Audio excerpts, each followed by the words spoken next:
feature presentation.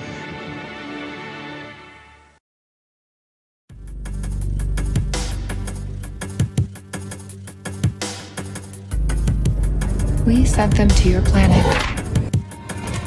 The answers to your questions will become chaotic and meaningless. The universe will remain a mystery to you forever. In place of truth, we give you miracles. We wrap your world in illusions. We make you see what we want you to see.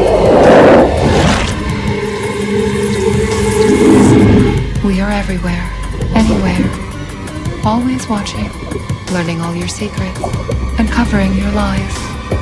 And we will teach you how to fear again.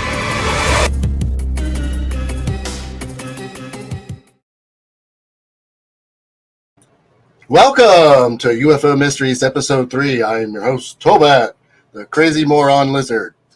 I am in my human form tonight. Anyway, welcome. I haven't done a UFO Mystery show in quite a while. I apologize for that, but I spent some time gathering some really cool and interesting guests. Some of the best people that I know on YouTube. They are some of the best people probably on the planet as well. So without further ado, I'd like to... Well, hold on one second. I'm going to pause that. First off, if you've seen my first episodes, UFO Mysteries 1 and 2, I explain UFO that I saw as a child or a young man, and how it impacted my life, and some thoughts on UFOs and aliens. But tonight we're going to expand that and bring in some guests. Like I said, they're really great people. I hope you enjoy them. We have 4 guests with us tonight, and I'm going to go ahead and introduce them, and they're going to share their thoughts and opinions with you. So first up, our first guest will be, without further ado, here is the intro. Course, you don't have to take it with a grain of salt or anyone else's cock. And any crybabies out there who thinks he's not my boy, Mr. Big Shot, and then demand extra screen time. Joke's on you. And that's money. I like money. Vinny, welcome to the show. Hello. That intro was fantastic, by the way. I hope you like it. Yes. All right. And then Vinny? you sped up the that whole Doomcock thing that I did.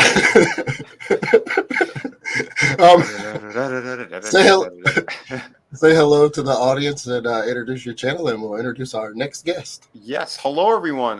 Yeah, I am Vinny Art. Well, you know me as Vinny Art. And I'm in here's my alien form of Superman. He's an alien, and he's punching some white trash in the face that can't act for anything. So I love it. Yeah, I think it was perfect, right? We needed a proper alien on panel, and aside from lizard people, and and hot babes from other planets, and Jewish princesses.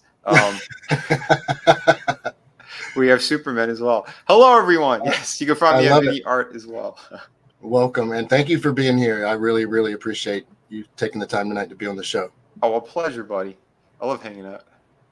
And now, our next guest intro, speaking of attractive ladies from other planets.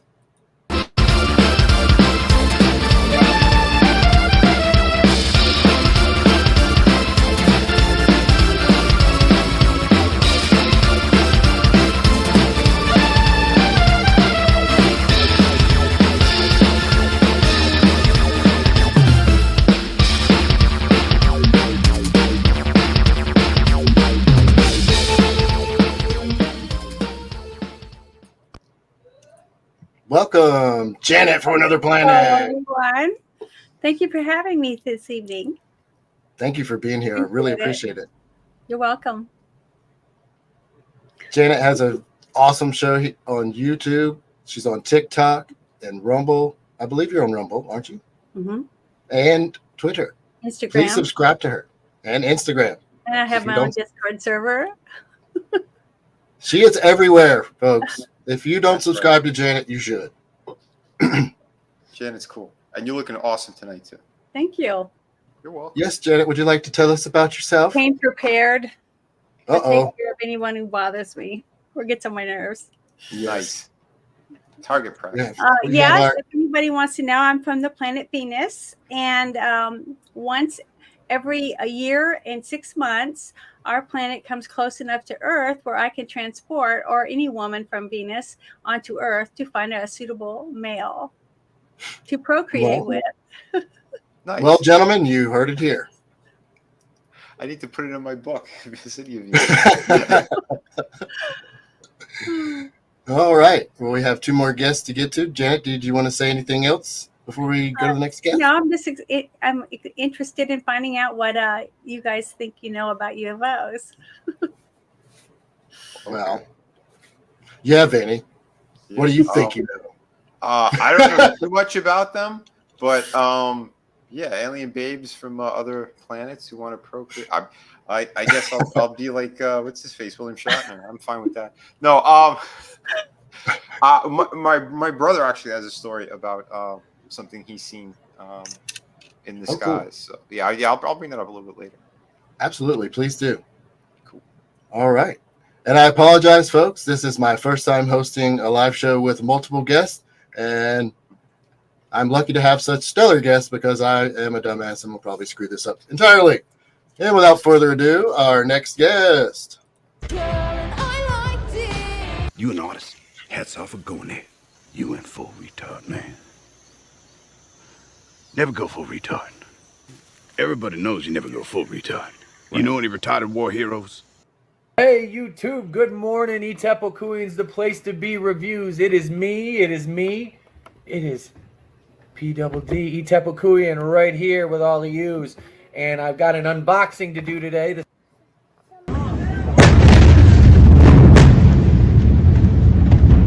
I hope you like the taste of lead, you commie son of a bitch. Etep, welcome to the show.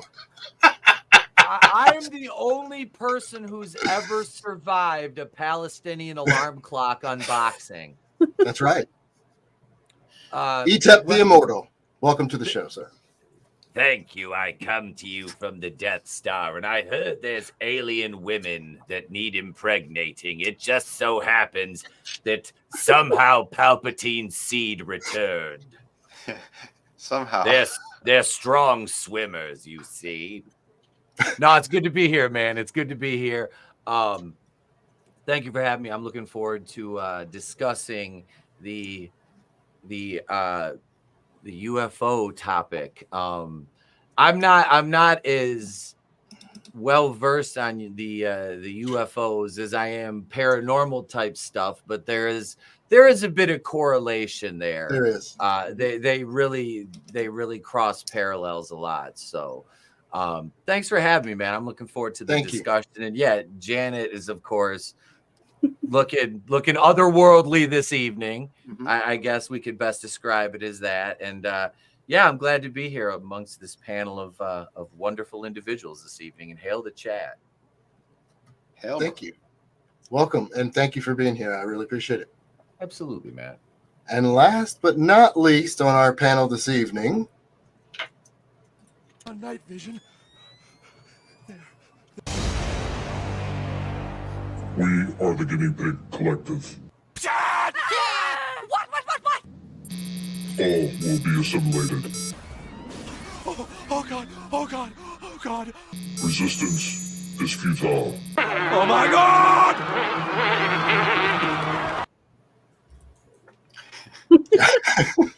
Tommy and the Guinea Pig Collective, welcome to the show, sir. Greetings, humans. It is nice to have you all in one location so it makes assimilation easier. You are all part of the collective now. What's going on, everybody? I hope that you're all doing well. Welcome. All the fine people out there in the chat, remember, go ahead, share the links out there, smash the like button, let everybody know that we're having a little bit of fun over there, and get ready to put up with some otherworldly nonsense. Maybe not from me, but definitely from the other guests. These other bitches don't know what they're doing up here. Look at Etep. He's looking for alien wrestlers right now. I don't know how we can take this guy seriously. Max Moon. Max Moon. It was Conan.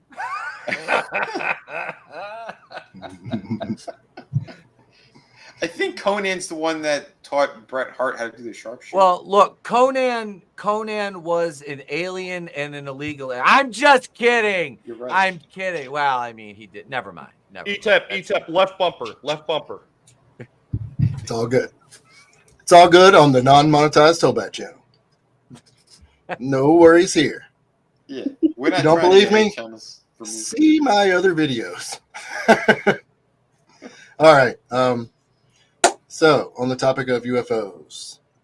So you guys have seen my other videos. The first video, if you didn't know, was streamed on ETEP's live member stream. If you haven't done so, go check that out. For the full video, you can see part of the video, just a little bit of my part on my channel, but the entire video is available on his channel. Part 2, I did live stream on where I just continued the story and also talked about my opinion on aliens and UFOs. And I guess kind of I'd like to go around the panel if they're willing and kind of just say where they're currently at, or, you know, maybe they've changed throughout their lives. Maybe they didn't believe it and something's changed their mind. And I don't know who wants to go first. I will leave that up to the panel. Oh, I will. I'll yeah, absolutely. Go ahead, brother. I've believed in this. I've believed in the extraterrestrial stuff since I was a kid. I have.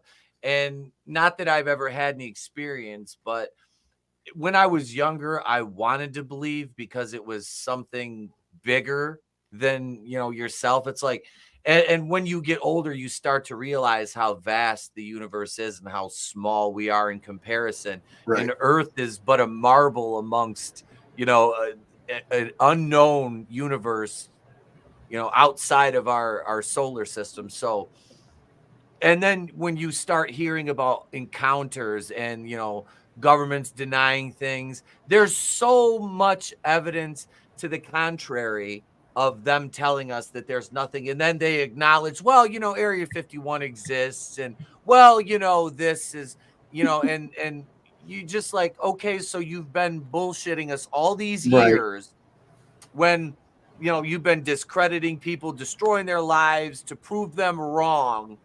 They still do. You're like, oh, absolutely. Absolutely. Because they only know what they want you to know. That's why when they were going to release some of the Area 51 stuff, I believe it was still under the Trump administration, if I'm not, if I'm correct there, that was like, it's like, okay, so somebody's finally going to give us something, you know, but I just, there's too much evidence for it. And it would be, to quote a terrible show, sheer fucking hubris to believe that we are the most advanced forms of life out there anywhere. Right. I mean, it's impossible. So I'm a believer. I've never experienced, I've had, like I said, paranormal experiences, but never anything extraterrestrial, I guess that you could call it. But I believe in it. You know, it's not something that I discredit. No. Mm-hmm. Awesome. No, that's good.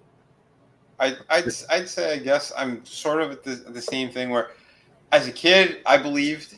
Then I was getting older, I didn't believe. And then I started watching things and you see evidence and stuff all over the place. So I kind of like, I don't know, I've been here and there. And then my brother actually saw something, and it wasn't just him. It was about, I don't know, 200 to 300 other people on a beach overseas that saw this thing. So crazy stuff, you know. And then Joe Biden made me believe because aliens came over the anyway. And and we have one on panel right now. Janet makes me believe. Well, that's right. Is it my turn now? Absolutely, you take it, Janet. Well, I do believe in aliens or people or creatures from other planets that have evolved just like we have. It's hard to believe that of all the billions of suns with planets orbiting them, that there isn't a planet with life on it. So I know that there is, like, it might not be like ours, but I do believe there is other worlds with life, you know, creatures that can think, not just amoebas or whatever. But I have had a few experiences. But the first one that I remember was we were living in the Philippines. My dad was Air Force before the base closed down and stuff. And I remember we had an earthquake that day, and my mom let me go stay the night across the way from where we lived on base housing with a friend of mine. It was a big cul-de-sac, and it was really hot. We had the windows open because, it was in the Philippines, and we were just wearing, I think I was 7. I think I was 7. And they had a wiener dog. And I remember we were laying in bed. We just had a sheet over us because it was so hot. And she said, "Look at that." And then a dog started barking. It was at the foot of the bed. And we looked out the window. She didn't have any curtains up. It was just 2 windows open. And it was bright lights, like rainbow of colors. And it was just moving around and moving around. And we stood up. We stood on the bed and we were looking out the window, but we couldn't. It was so bright, we couldn't really see where it was coming from. And then we heard the dog bark and run out of the room and down the steps. It is barking and barking. And then it came running back up, yelping, and then barking and barking at the door. And the next thing we know, there was someone standing in the doorway, but they were total dark. You couldn't see them. There was just an aura around them. And we just started screaming. Oh, wow. So it scared us. And her older brother, we heard him saying, "Shut up," or something like that, because he was babysitting us. And then it turned and walked back down the stairs, and the dog chased it out of the house. So could you see how tall it was? It was almost as tall as the door frame. Oh, wow. It was a big one. But it was scary. It was really scary. And ever since then, I believed in something. Yeah. They didn't get us or anything that I know of, but I told my mom about it, and she just said, "Oh, that's good," or whatever. That was it. So in the Philippines, when she was stationed there with her dad, In the right? Philippines. Okay, yeah, I missed that part. Where she said, "Wow, that's wild." That is because the thing too, man, you could question a lot of stuff, but then you'll see something like I saw a documentary a while back about like the hieroglyphics that they have in Egypt. It was the same exact ones that they had in like South America and stuff. And one of the temples that they don't let people in anymore. And it's the same exact, it looked like a spaceship. And what's depicted on there is like it's coming from the sky. So I think it is interesting. 2 different cultures completely in 2 different time periods. And they had the same, Well, that's the thing, Vinny. It's not just a couple of cultures; it's multiple cultures that all have the same type of buildings that they were building around similar times, and a lot of them have a lot of the same myths. Like they talk about Quetzalcoatl, and they have that one relief over there where it looks like he's inside of a space capsule with a breather mask and everything on. There's a whole lot of interesting stuff when you start really digging into all of it. Yeah, he's that guy that grew out of the stomach in Arnold's movie, right? Quadro there? No. Quetzalcoatl is the flying serpent god that they have. I know. I was making a joke. I know. But it was a bad one. Yeah, thank you, Tommy. It was almost as good as you guys hitting the bumpers on Resident Evil. It was bad timing. Oh shit. And, as far as my experience, there is nothing that I could definitively say is alien, and I'm a bit of a pragmatist when it comes to that stuff. A ghost, 100%. I've seen all kinds of weird things with specters. I've seen some weird things that possibly could be aliens, but since I can't definitively say it, I am not going to say it. But I can share with you something that was passed down to me. So I'm just going to read this out real quick. So go ahead. PA. 2 Pennsylvania state troopers say they saw an unidentified flying object early yesterday near this Delaware County community. They tell us we've been drinking on the midnight patrol, Captain Robert Wuji said of the ribbing he and Trooper Paul Sutrafello were getting when they filed their report. The troopers say they were on Middleton Road west of here when they saw the heart-shaped object hovering about 1,200 feet over Penn State's Delaware County campus. I've never seen anything like that. This comes from the morning newspaper from October 5th of 1973. And my dad had tons of these different clips. My dad used to be in the Air Force as well, and he told me he's seen some pretty weird shit. And he had actually taken some documents that he wasn't supposed to take. So when he was released from the Air Force, the duffel bag containing all that stuff mysteriously vanished.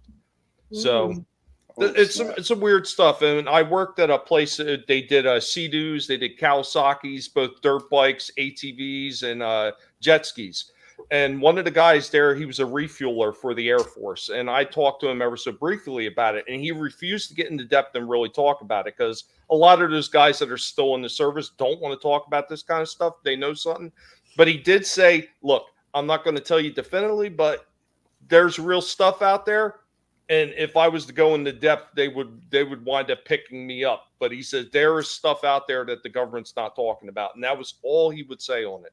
So, and like Janet said, you'd have to be a complete moron to think in this big, vast, wide universe that we have, that there is no other form of intelligent life. That is some narcissistic behavior right there, to think that we are the only ones out there. It just is nonsense. It really is. Even the Christians in the Bible, it says God created the heavens and the earth. It doesn't say that we were the only I'm planet, glad the only you're right. being. Right. So to me, God is all knowing, and he can do anything. So just telling you, I really believe that there's life on other planets. And I'm glad you brought that up, because one thing about the word angel literally means messenger from God. And the word angel can be used to represent a spiritual being, and it can also be used to represent a physical being. So when the Bible is referring to the angels, and especially in the Old Testament, it could literally be referring to beings that are physical that still communicate or do what God wants. So like when in Ezekiel, Mayan ruins, the etchings and stuff, it looks like people in a rocket, things like that, or space unit outfits, things like that, way before, there was the technology that we know of on this planet. So I'm just saying, hopefully people won't live their lives closed-minded and be more willing to just look around and see what they see on an everyday basis. The creatures that we have are being found that we didn't know even had in the deep ocean and things like that. So I'm just saying, to be closed-minded about any of this stuff of what we can find out there is not very smart. Even the government has been releasing stuff from NASA showing weird objects in the sky and things like that around the moon, out on the space station, because it's getting harder and harder for our government to hide stuff from us, since now we have the technology to pretty much see things for ourselves. I mean, people were able to see with regular telescopes a rock that crashed into the moon from Japan. I think it was Japan. So that's right. I'm just saying, you got people with telescopes everywhere. It's going to get harder and harder to hide anything because we were going to find it. well, they will damn sure try to do their best to try to hide everything. And there's been plenty of stuff where they release where it looks like a missile is getting launched from the Earth at something in the sky, and you see it jet the other way. There's all kinds of weird stuff like that happening. Another thing I think is really interesting, and I've heard this theory before about remote viewing, where people have remote viewing where they see other cultures and other worlds, and they get these ideas and then they write up fictional stories. And they say that there's some people that wrote some of the greatest sci-fi fantasy stuff that they were remote viewers. And also another thing you're talking about, Janet, when you talk about just look around and you look at history too. All the stuff that no good rotten little fink over there in Germany had, all the technology he had that was so far ahead of its time that it was ridiculous, that they still to this day don't want to talk about. I mean, there was a reason why all the Allies wanted to pick all those scientific minds from that group of people to try to bring home with them, because they knew all this advanced stuff that nobody else knew. So you have that my as well. dad was in the Air Force, and he was a jungle survival instructor, and he told me that when they had I think it was Vietnam and Korea, the Korean, whatever it was called, not a war, it was I don't remember what it was called. It was a conflict. Yeah, Korean conflict or whatever, that they had GPS and other things that they were using. And he said he was surprised that they even let normal people have it to do, like the different things in your car and stuff like that for GPS, because he said they were using it way back when he was a youngster in the military. And so they have a lot of technologies that they haven't released to us. And who knows? He said, he honestly believes that some technology he was able to see definitely didn't seem like it all came from us. So my dad believed in UFOs too. There was a definitive jump in technology after the alleged Roswell incident. Uh-huh. Well, I know there was there was a guy who was a scientist who was studying there, and he was on Joe Rogan a couple of times. He was bald, he had glasses. I can't remember his name was, but he said it's a mix of both. He's seen stuff there. He's seen other alloys and other crazy things that are unexplained. And then he goes, he knows that like we made certain things that could fly that look like alien spaceship, but they're not. And he says there was ways of telling. I believe he said if there was lights in a certain pattern, like on the underside of it with the witnesses who've seen it, he goes like, that's ours, depending on how it flies away. Like he named like 3 or 4 different ways that you could kind of tell that that's military. And then there's the ones that were kind of unexplained and they move at like these rapid speeds that no one could comprehend. Cloaking devices, things of that nature. But like, I know he had talked about that in detail, but I wish I remember what the hell his name was. But he was on Joe Rogan a couple of times, and he's made like I think 2 or 3 different documentaries. But, yeah. I seen Bob Lazar's name has come up a couple times in the chat, and yeah, that guy has been a fountain of knowledge, especially for ufologists digging into this stuff. Absolutely. That's one of the, when I first got on the internet, that was one of the first people that I got into reading about. And then it was funny, back then they were discrediting him and saying, well, we can't find where he went to school here. We can't find where he worked here. And then years later, they proved, yep. And then things that he said, like on the periodic table that weren't there yet, were going to be added, and they were added later. And so he's pretty much, in most cases, proven himself to be right and a very interesting individual. Nice. Another person that early on, I guess, for me was, have you guys seen the movie Fire in the Sky? Yeah, a long time ago. Who was in it again? I don't remember. It was based on a true story about these loggers up in the woods, and one of them was abducted. His name was Travis Walton. And I remember watching, I was very excited to see the movie because of what happened to me as a kid. And when I watched it, there were things that didn't seem real. And I kind of told you guys this off stage, but there were things that didn't seem real in the movie. But then I went back and watched this interview. And actually we could watch his part of the interview off of Joe Rogan. I have clipped it out. I'll go ahead and cue that up. But real quick, Vinny, private chat, in case you want to check that out real quick. You're good. Okay. So anyway, sorry, I lost my train of thought there. Travis kind of cleared up some of the stuff that was added in the movie that made it seem more realistic, and I'll go ahead and play this now. When I regained consciousness, it wasn't real quick. It wasn't real walking right up. It was real slow. It was dim. My consciousness was kind of like in and out for a while. So to kind of preface this, he was driving in a logging truck. They saw lights. He got out of the truck and was taken for Janet. Do you recall how long it was? Like a week at least that he was missing, or 3 days. Yeah, they thought he was dead. Yes, they didn't think he survived. They thought that his buddies had killed him. Yeah, I thought it was like 6 days. Yeah, so he'll probably say, but I'm gonna start right here. Dim. My consciousness was kind of like in and out for a while. I didn't know where I was.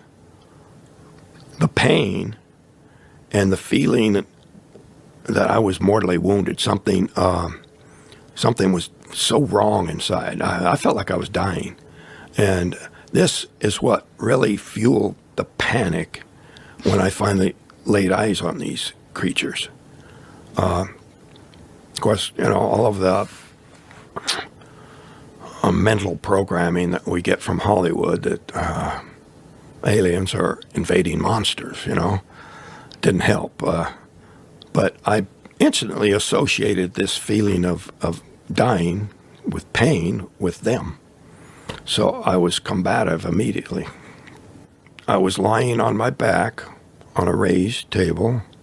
There was a light above me. It was not real bright. It was not so bright that I couldn't, see the outline of the fixture, but kind of like that, only much larger. Just a soft glow. And in the movie, there's a little bit of striking on the part of the aliens against me. That didn't happen. I lashed out at them.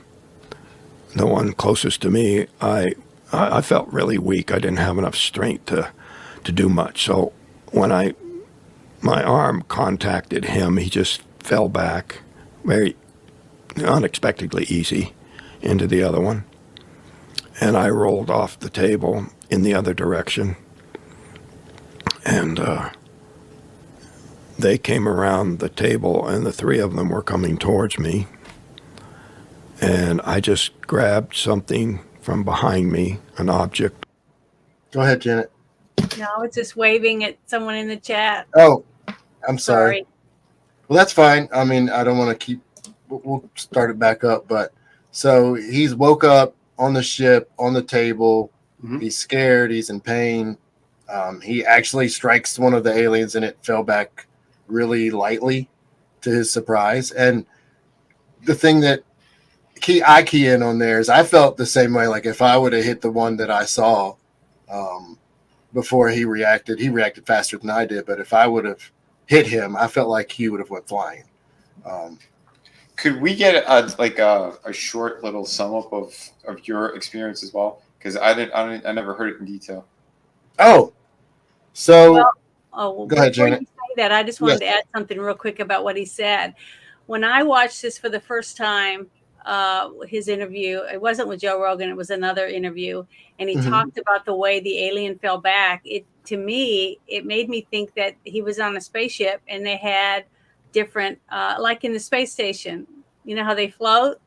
So the way he explained it to me, that's exactly what I thought when he said that, because he was strapped down onto a table and he felt weak, like it was on a magnet or something, like he was being held down by some kind of gravitational force, right?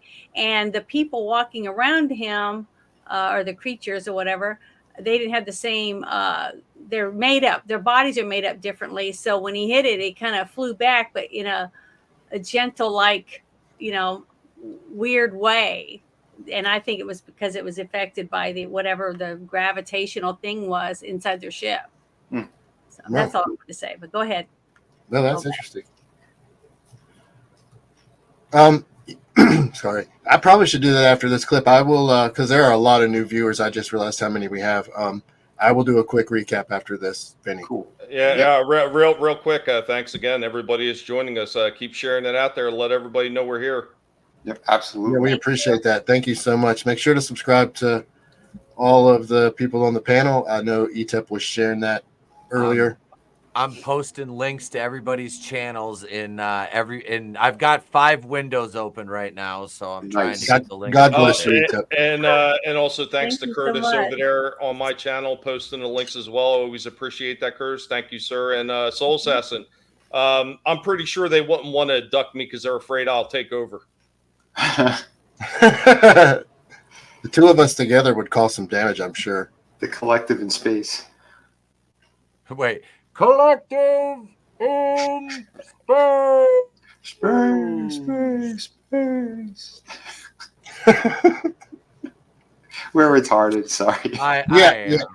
No, all of us. Yeah, I'm the most retarded. I'm yeah. No, do not apologize. This is Okay. amazing. All right, let's continue with Travis Walton. Yes, So he's about to be probed. He grabbed something that was probably about to be stuck up his rectum, and let's go. Off of the shelf there and started swinging it at them. It was just some large, long cylinder or rod, glass, some clear material. I didn't think this was going to go X-rated, Tolbat. Well, you know, this is the Tolbat channel. I warned you. Surprise. I warned you not to stream it to YouTube. No, I'm just kidding. Studying it, I was looking at them and swinging wildly, screaming threats. They stopped. And I was planning on attacking more fully, just making way past them. The only doorway I could see was on the other side of them. Yeah, it looked like a doorway, just, I guess it's a pretty typical description nowadays. Very large eyes. Describe what they look like. Hairless.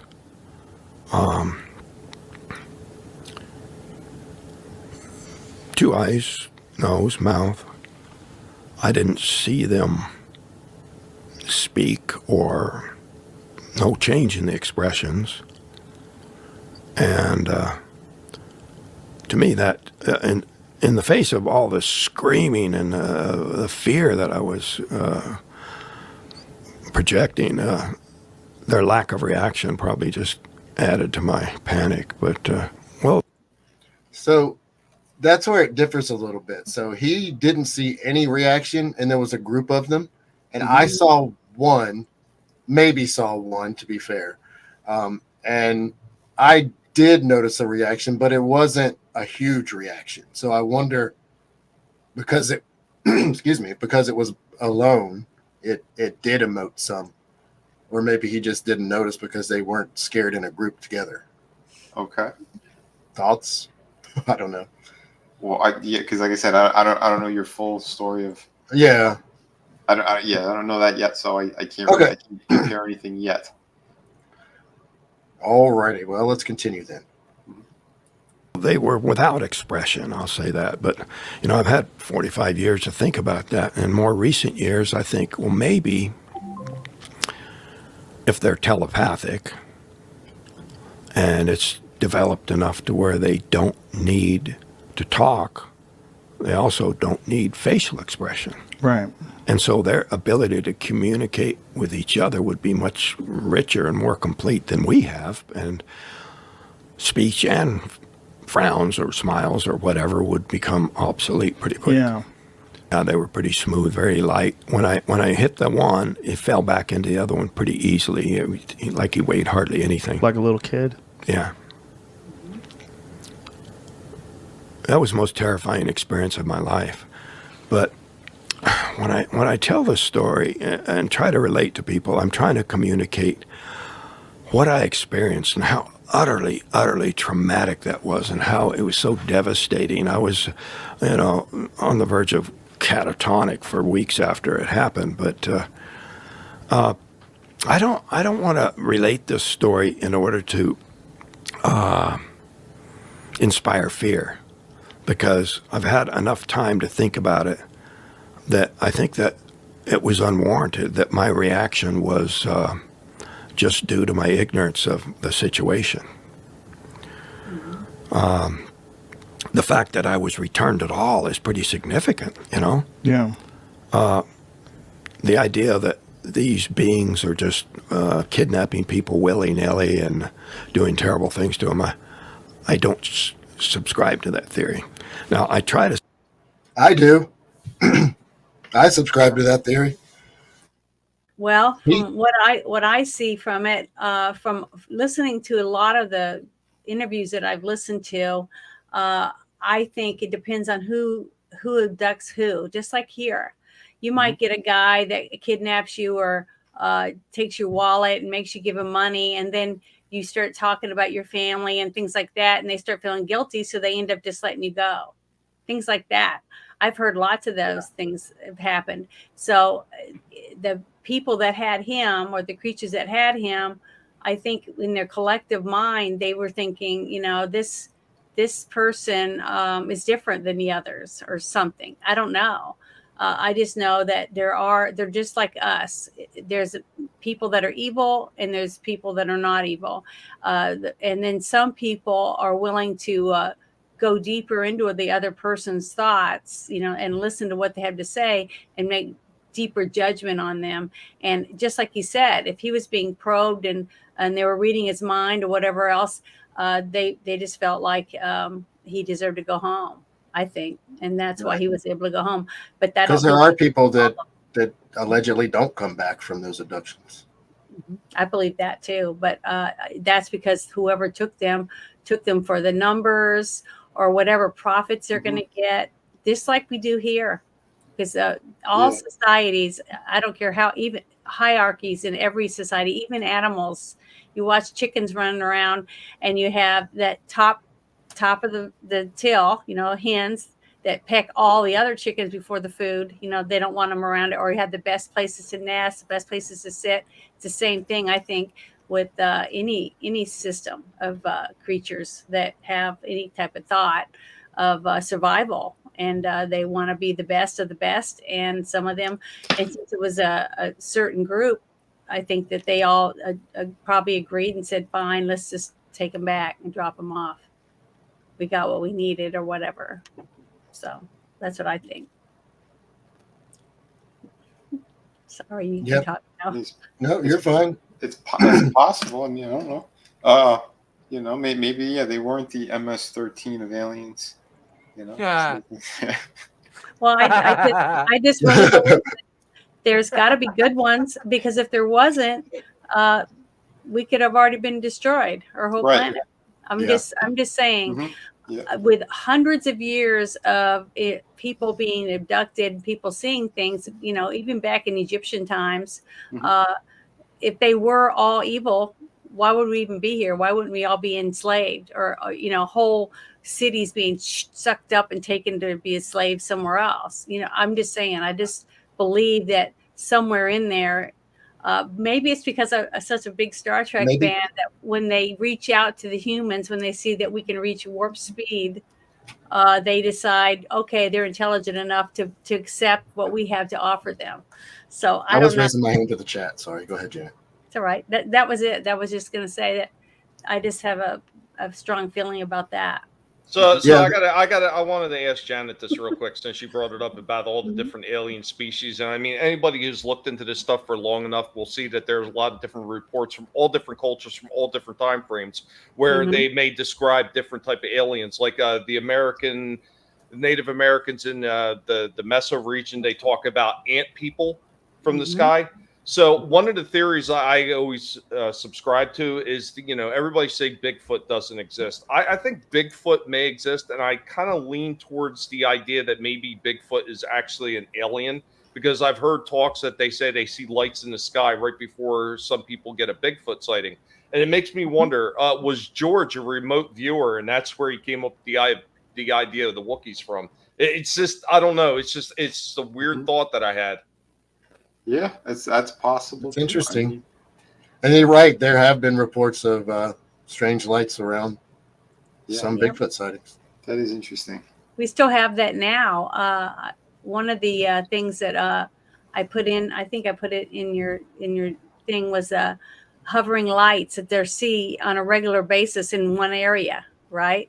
So what's that show? They're in Utah, and they have a supposedly property that's got some kind of alien visited all the time. I'm trying to remember the name of the show. Is it the ranch? Is it that ranch? Yeah, it's a ranch. That's had, I can't remember the name of it right this minute, but I could have told you if you hadn't asked. I know, isn't it terrible? It was in my tip of my tongue and then went away. But they talked about it. The hovering lights that maybe open a invisible doorway that we don't know about until it's activated for whatever reason. And like in Arkansas, there's a place called Dover Lights. People see the Dover Lights, and they weave in and out of trees and stuff, but they're in the same area all the time. It's like, but hundreds and hundreds of people have spotted it and taken video of it and stuff, and nobody knows what it is. Some people say it's ball lightning, it's this, that, and they you know, they got all these different things for it, but for it to be around for years and years and years and years and years, just like what Tommy was saying with the Bigfoot, right? What if aliens dropped off some people, or they crashed and they just evolved and have been raising kids or whatever else out in the wilderness, because this is a lot like their planet. You know, their planet is like our woods, you know, type of thing. So I don't know. And they're just very stealthy because they have technology that we don't know about. And they're able to cloaking tech. We have something similar to that here in North Carolina, the Brown Mountain Lights, where these weird lights appear. And then actually over the ocean out where I grew up, they see lights and stuff still. They're reported to this day going down into the water too, like USO. Yeah, that was one of the things I sent you, the Tic Tac UFO hovering above the USO emerging from the ocean. I'd have to download those all. So there's some really good stuff out there if people are interested in researching and looking it up. It's just amazing how much there is out there. And I'm telling you, it's I can believe, you know, 2 or 3, 5, 10, 20 people lying and making up stories. You know, like they said that one guy that had the Bigfoot supposedly in an ice chest, and they found out it was just a costume and they'd frozen it. And, you know, they went through, you know, a lot of stuff to cover it up. But with all these sightings, I'm talking about being abducted or seeing something like what you've seen, like what I've seen, things like that. It is so much of it, and all of it isn't exactly the same. Right. And the emotions and stuff that go along with it, because I don't think I'll ever forget it. I don't care what happens to me, because it was so traumatic to me at that time, and I absorbed it the best I could. But it wasn't just me, it was my best friend and her dog. We were all reacting to something. Okay. And I could only tell you what I saw, and you know, that's it. I don't have any other way of proving it, because they didn't touch us or anything, but they might have if it hadn't been for the dog or the brother yelling at us to shut up. So, I mean, I don't know. So it's a mystery, but the thing is, everyone can't be liars. Somebody's got to be telling the truth. And didn't the Congress interview a whole bunch of people this recently, or like a couple of years ago or whatever, to try for the UFO files or whatever type thing, when they were asking all these questions? If our government's saying it, then I tend not to believe. Yeah. Yeah, I'm gonna be more I rather skeptical. hear. Yeah, exactly. If it's the last people I'm gonna trust any fucking information from on this topic right now is the government. But here, guys, there might be a reason why the government's doing this right now. For countless generations, they've been denying UFOs over and over and over again, and then evidence is starting to get out there, or some type of proof is getting out there. Yeah. So they say it. They say it so people will run away from it. But you got to remember, every single day, what do we get from our government? Half truths. We get a little bit of truth mixed in with lies to get you to vote for them, or give them more money for this school, or whatever it is, whatever bullshit they're saying. So you have to listen to what they say and take away from it what you think is true, and then write it down, and then go research what you believe. And you'll probably find out that half of what they're saying is probably factual, and the other half is bullshit. I think they're bringing it up because they're gonna, you know, those abductions, they could blame it on the Clinton stuff, or someone who knows too much about the Clintons. They'll say they were abducted by aliens. Yeah, or something. And now a special message for the government from the panel. You lie! You're a fucking liar! Shut up! Yep. It sums it up. Yep. But he wasn't lying, was he? What's in the fucking box? Well, ETEP found out. Hey, what's going on, Slashers? Good to see you, man. You found out what was in the box. Slasher. Yeah. We just hit 113 live viewers, and a while we're at Be it, sure to subscribe to my channel if you haven't already, because subscribing makes you feel good. subscribe to everyone's channel. I'll go around and get all the links again. Yeah. Poor Etep. I'm gonna owe him big time after this. That's why I'm not talking. I'm just back here highlighting comments and sharing links. I'm gonna every once in a while I hear the whip crack as Tolbat is laying down on Etep. Get them links, boy. Get them. It's the fucking lizard. He makes us all work. He makes me work. He makes Etep work. Tolbat's an asshole. I'm the human slave. A Jew hasn't been treated this bad since we were building the pyramids. Oh, geez. Well, wait, there was something else that happened, and they were treated pretty bad. Well, look, nothing was dressed up for this. I wanted to be 100% sex tonight, and you cut that in half. I'm now 50% sex. Nothing happened. Germany was invited. Punch was served. Check with Poland. Check with Poland. Boxcar Etep, get back to the links. Yes, Master. I'm back to the links, Master. Like Hokel said, do you even know what a computer is? Come on. Oh my God. That's horrible.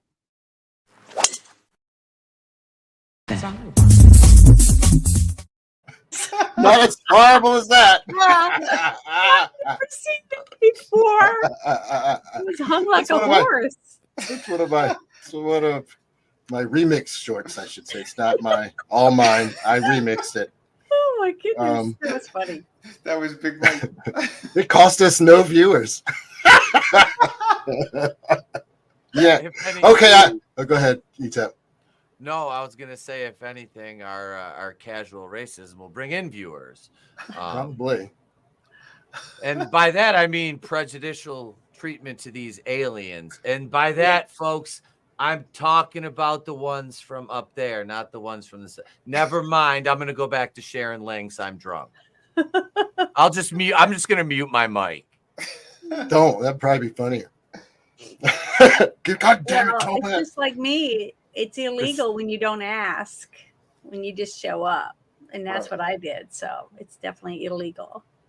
Well, that's okay. That's right. If there were more than you, then there were the ones coming over the border. I mean, it'd be a different situation altogether. But there's a few of us around. People would be happier. I have four sisters. Is that like multiplicity? Mm-hmm. No, it's not me. I have sisters. I have four of them. Oh, wow. Yeah, one was on my show last Thursday. Oh, nice. And That's awesome. so. Hang on, Tolbat. I'm going to get you the twins gift from the old Coors Light commercial. Hang on a second. You know what, Soul Assassin? I've heard that one brought up before, where they say that demons are they're demons in disguise, and I kind of wonder if that's just a way to kind of write it off as not being something that's actually occurring by saying it's demons. Mm-hmm.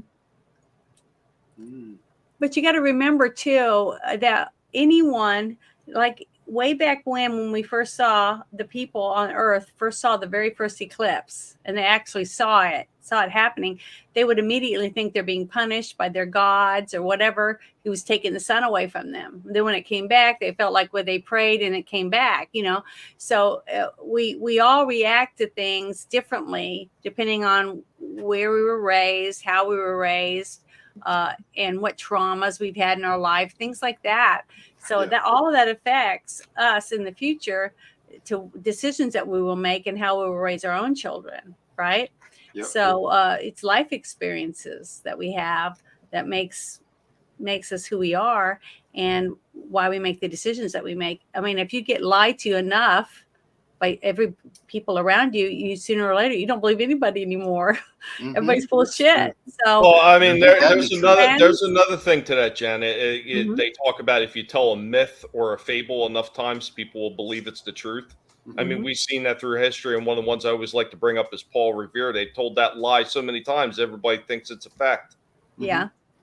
I know, and plus they change the history books. They take out what they don't want, tear down statues they don't like, and change history. And once they destroy all the books, the only way people will know is what we tell them as we're raising our kids. I mean, like the movie, The Book of Eli, the whole thing is that there isn't anything left, and that he has the whole Bible memorized, the King James Version, and he's blind. So he has to make it to his destination to be able to transcribe the Bible that he has memorized in his mind. And they're trying to stop him because they want the Bible that he's carrying, even though it's Braille. So the whole, this whole thing is That's all with Denzel, right? Yes, Mhm. it's all Yeah, that was our good. point of view on what we see and how we absorb the information, and then how we share it. So that it can affect it, because just like gossip, someone says this, you do that circle thing where you say something, then it goes around the whole room, comes back, and it's not even what you said at the beginning. Yeah. That's what happens. People add their interpretation to it. If I went to church with all of you and we were all sitting in a pew at the sermon, and the pastor talked to all of us, when we leave, we would all take different parts of the sermon with us and leave others, because what we take is what we need to absorb at that time, depending on what we're going through in our life, whether we're depressed or we're sad or we're happy or we just had a baby. You're going to be affected by different words. So we would all leave with a different perspective of the same story. And that's exactly what all of this is. That's why you can't take every single thing that someone says as fact. You have to take certain words out and then look them up and figure it out and say, okay, now it's starting to fit together. Just like the whole thing with January 6th, all the different things that's going on here and there. You got to take stuff out, research it, and then start taking the like facts, put it together, and then you have the whole story. That's how you have to do everything. You can't never look at a headline and say that's facts. Building 7. Enough said.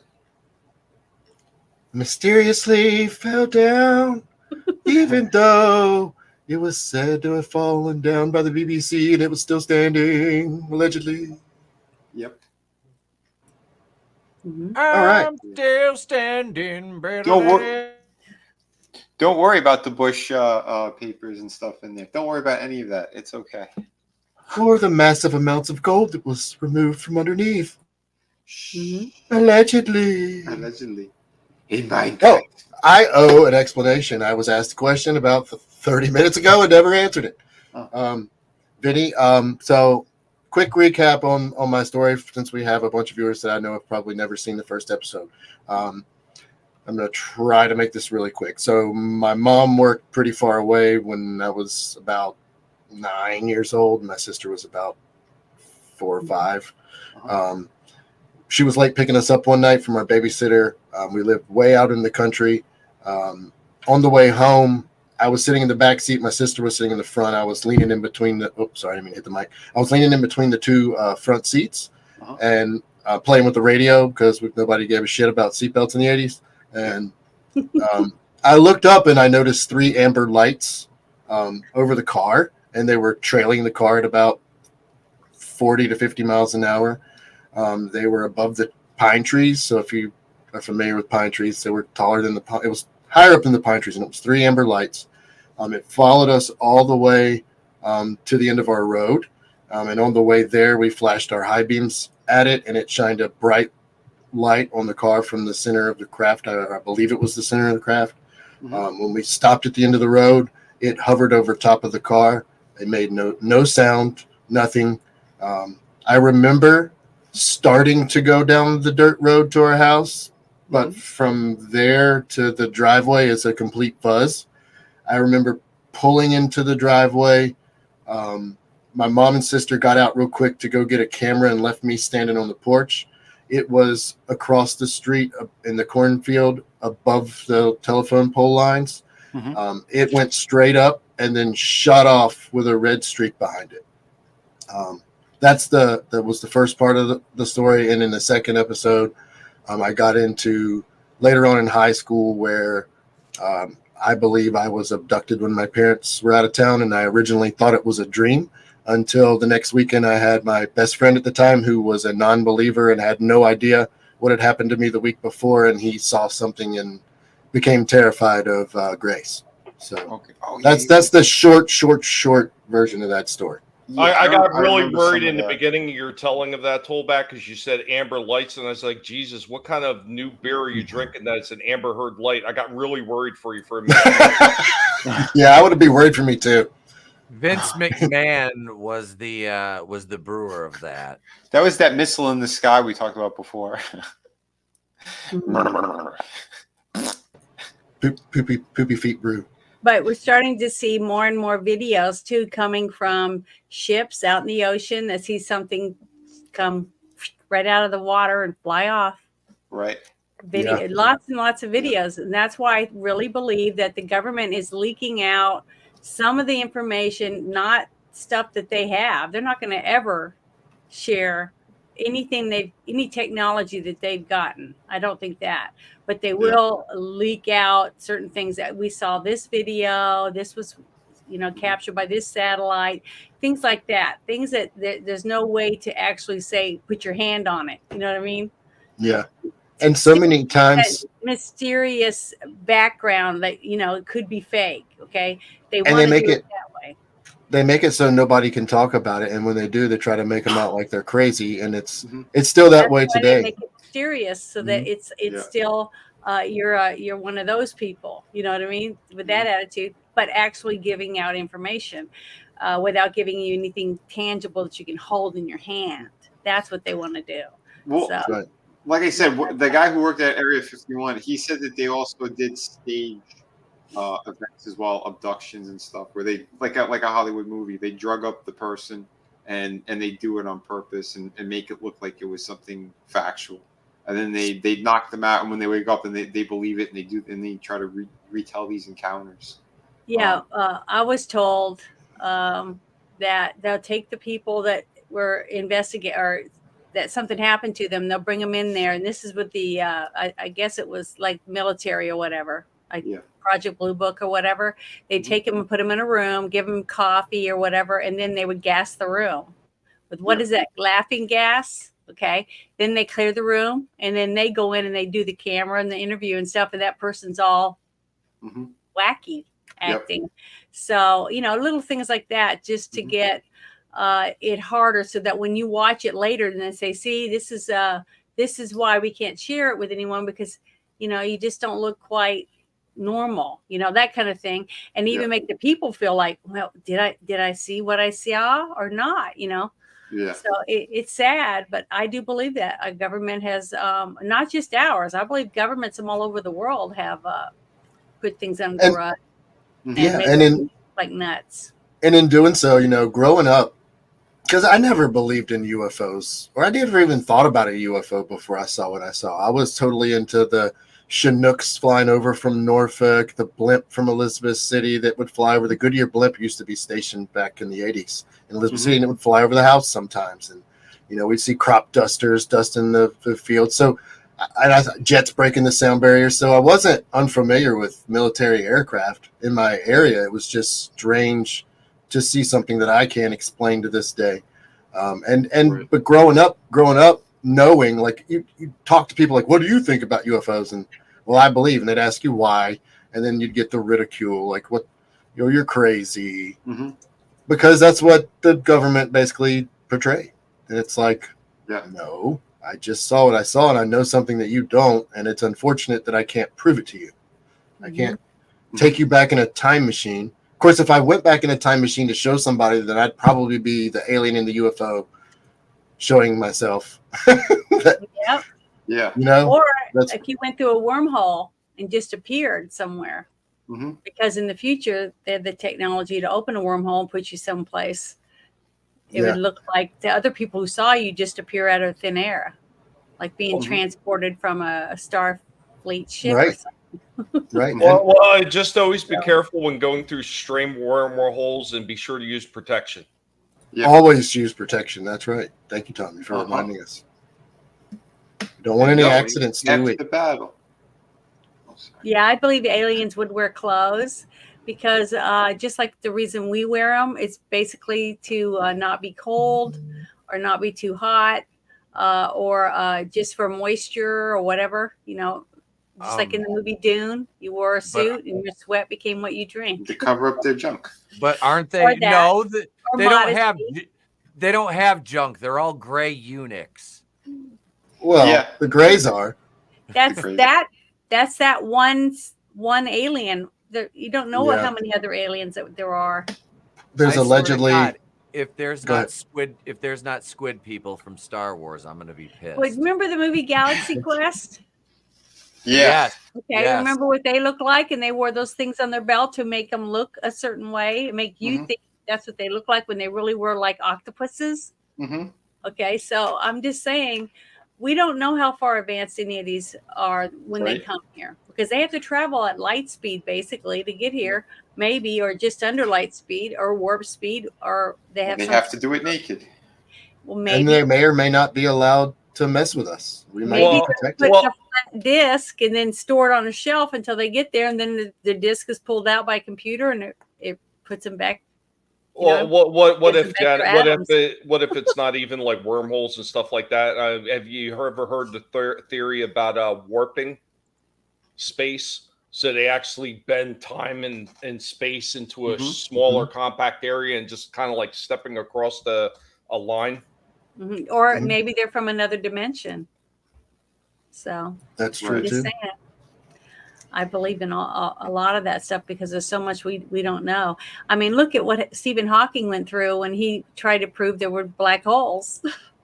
It took him a long time to get people to finally believe that there is black holes, to get the scientific evidence to show others so they would believe him. So I'm just saying. One of our children could be the one to find the next big something. We can go the Area 51 route and what they're doing to people, or we could go straight to the Planet 9, if anybody wants to do that, since we're talking about planets. Well, let's ask the chat what they're interested in. What do you guys want to talk about next? Yeah, Planet 9, and what was the other one? Planet 9, or some information about a guy that watches Area 51. I have a lot more. We'll curve off into that. Those are two of the topics. Anybody interested in hearing one? We've got more than that. Nibiru, question mark. There's one for Planet 9. It's actual science too. It's not BS conspiracy theory. Yeah, it's actual science. I don't know much about it. I'm aware of it, but I don't know anything about Planet 9. It is clipped up, so if you want to see the full TED Talk. Yeah, let's watch it. Okay. If we had one vote for it, at least. Give me just a second. Something that I cut out, that planet that he found has a 10,000 year orbit. Yeah, that's crazy. 10,000 years to go around the sun. And then he's going to explain they found more, and then they're going to say why.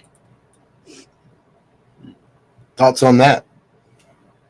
It is interesting. And if it's taking that long to orbit around the sun, yeah, I'm sure there could be a ton of other ones. And it's just, it's taking its journey. So we're never going to see it in anyone's lifetime. The fact that it has such a weird, elongated orbit just gives credence to this Nibiru stuff that people talk about. I try not to go down that path, but things keep bringing me back.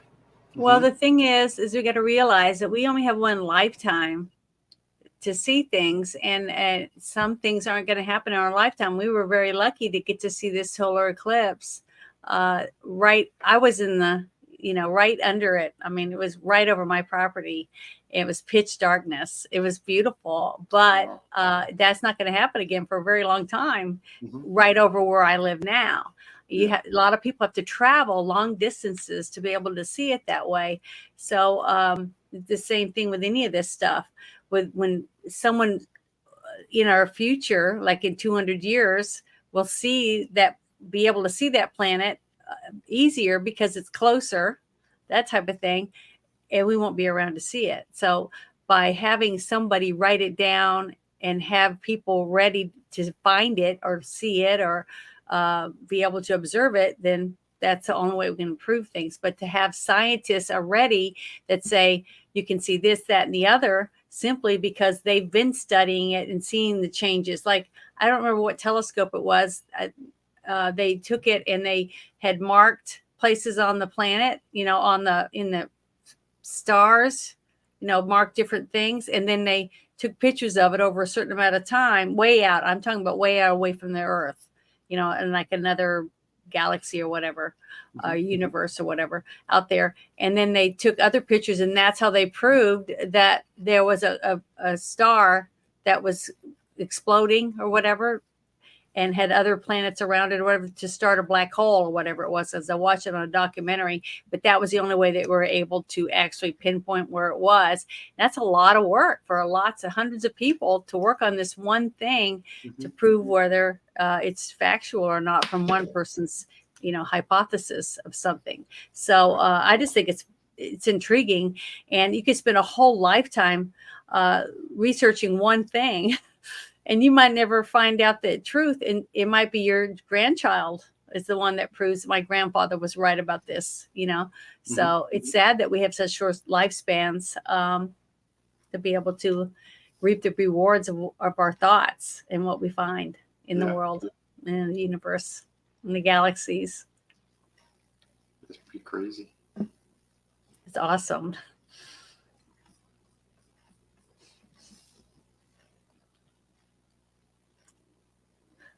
All right.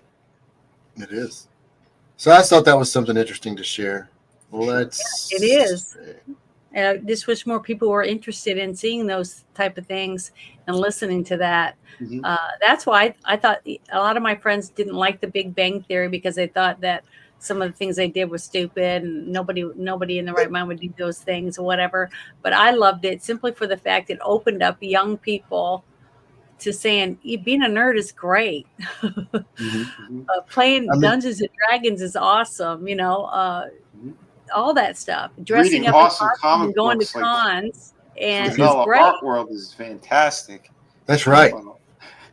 Make sure to support Vinny, or I'll kill you all with kindness. With kindness. Yes. Hi, Mitty. See how I did that there? That was great. That's right. City of Venus, Through the Woods. I love everybody. Guys, seriously, if you have not subscribed to anybody on this panel, you should. All the content is great in its own way, except mine. It's garbage. Don't watch it. What are you talking about? It's all fantastic. good. Well, I will. Let's see. I'll go ahead and share. We'll go back to UFOs, and we're going to go back to, I believe, the 80s, and we're going to check out. I'm not sure how long this one is. We may have to skip some stuff, but let's go and see what happens. November 7th. So not some dum-dum. Right. Yeah. Yeah, I'm going to pause this a lot because I don't want to get anybody a strike. That was an interesting photo they had of him as well. He's looked a little crazy, huh? Had it on radar and told him to take whatever evasive action he needed to. Jesus. So where's that whole kamikaze attitude at? I'm a little bit. I love this guy. He's the one from the show I was telling you about. Oh, Utah. okay. He's the one of the guys that stays there and works on it, trying to figure out what's going on there. I wish I could remember the name of it. It'll come. If anybody in the chat knows what I'm talking about, it's a ranch in Utah. Somebody put the Skinwalker Ranch. Is that it? Yeah, Skinwalker. That's it. It was the Skinwalker six. Ranch. I think it was Six Nations. I think it was Six Yeah. Nations that said that. I might be wrong. If I'm wrong, I'm sorry. I'm sorry. I Max might be giving the Thompson wrong is person saying credit. it too. But this is the physicist that's working there, trying to do different experiments to find out what is causing all these weird anomalies and stuff. Yep. But go ahead. All right. I wonder what they were told. Shut your damn mouths and don't say shit. What do you want me to do, Captain? I cannot do evasive maneuvers against it. That is a no moon. They were like, you know nothing, or you're going to go in this room with Nurse Ratchet and you will forget everything. We Pretty will not survive this. Well, maybe they have one of those little things like the Men in Black use, and they just wiped his memory. Yeah, probably. Yeah, the mind wipe. I'm just saying. Yep. Yeah, mind wiper. Yeah, we had to use that earlier in ETEP because he found out we were all getting paid. Shh. Damn it. Damn it, Tommy. Again, Tolbat. Hit the button Oh again. my God. A damn it. Jew can hear. I heard a penny hit the ground, you bastards. Oh my God. You know what I don't need tonight? Stress. Well, I'm gluing quarters to the floor of the green room right now to drive ETEP crazy. Hilarious. You son of Listen a... here, you bastards. Take evasive maneuvers. It's like, what are the odds of us surviving? It's two freaking giant aircraft carriers above us. Never tell me the odds. Wait. Tree Rock. Okay, look. Does the alien look like Jade Cargill? Because in that case, I'll put it over every night. I'm done. Well, we know one thing. We know that the pilot wasn't a kamikaze pilot, at least, because he wanted to save the plane. Yes. See, thank you. Thank you. There you go. Jewish writer, folks. These folks have been taken from a Jewish writer. You're welcome. I'm going back to sharing comments. You know what? Godzillionaire might be on to something. ETEP only watches the football coin toss. Oh, shit. I say fire him.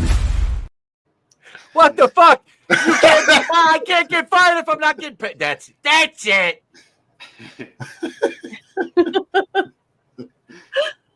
All right. Let's see what happened. I know someone who is hard and fast. Do not come. Do not come. I'm gonna come. So yeah, that's what happens when you see something for real.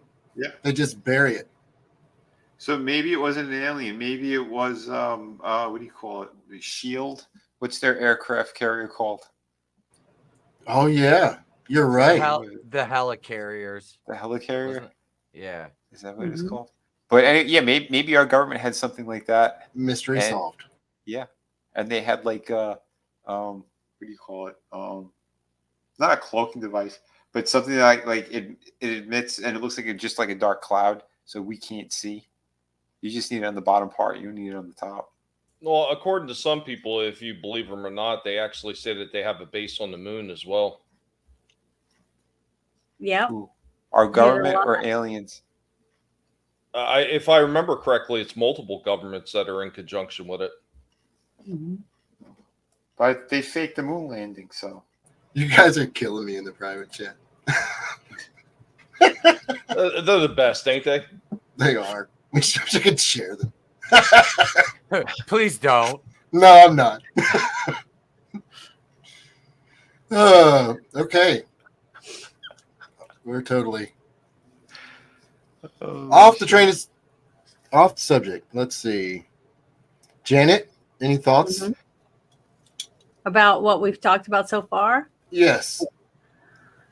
Well, just like I said, I believe some of the things that the government says is true, mixed in with stuff to make everybody look like maybe if you talked about it that you're crazy.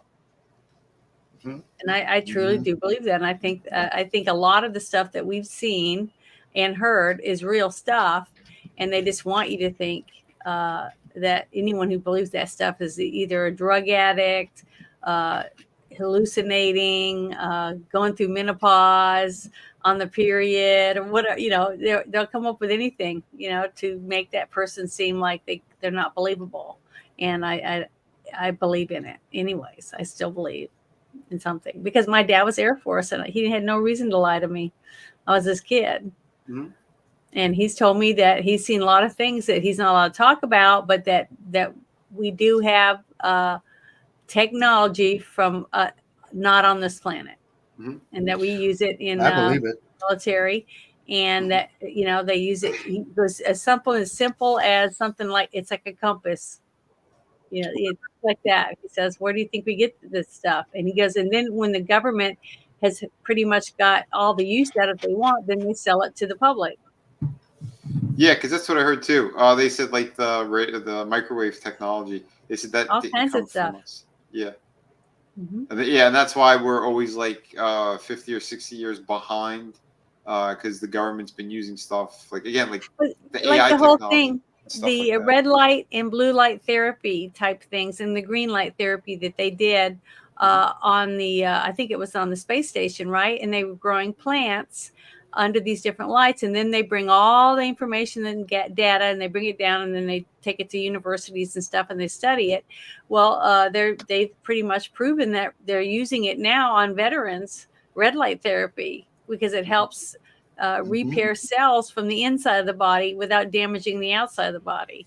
So, I mean, I'm just saying there is technology that we have learned by doing it in zero gravity or whatever the reasons are for it, because they feel like zero gravity doesn't impede the true nature of the tests that they're running. So, But there's also like the they said frequencies could cure cancers and stuff, specific frequencies, and that's why they're not laying that out for the public, because big pharma, there's too much money there, so they don't want right now, because they want you to pay them, and they get paid buku dollars from the government to do all kinds of things.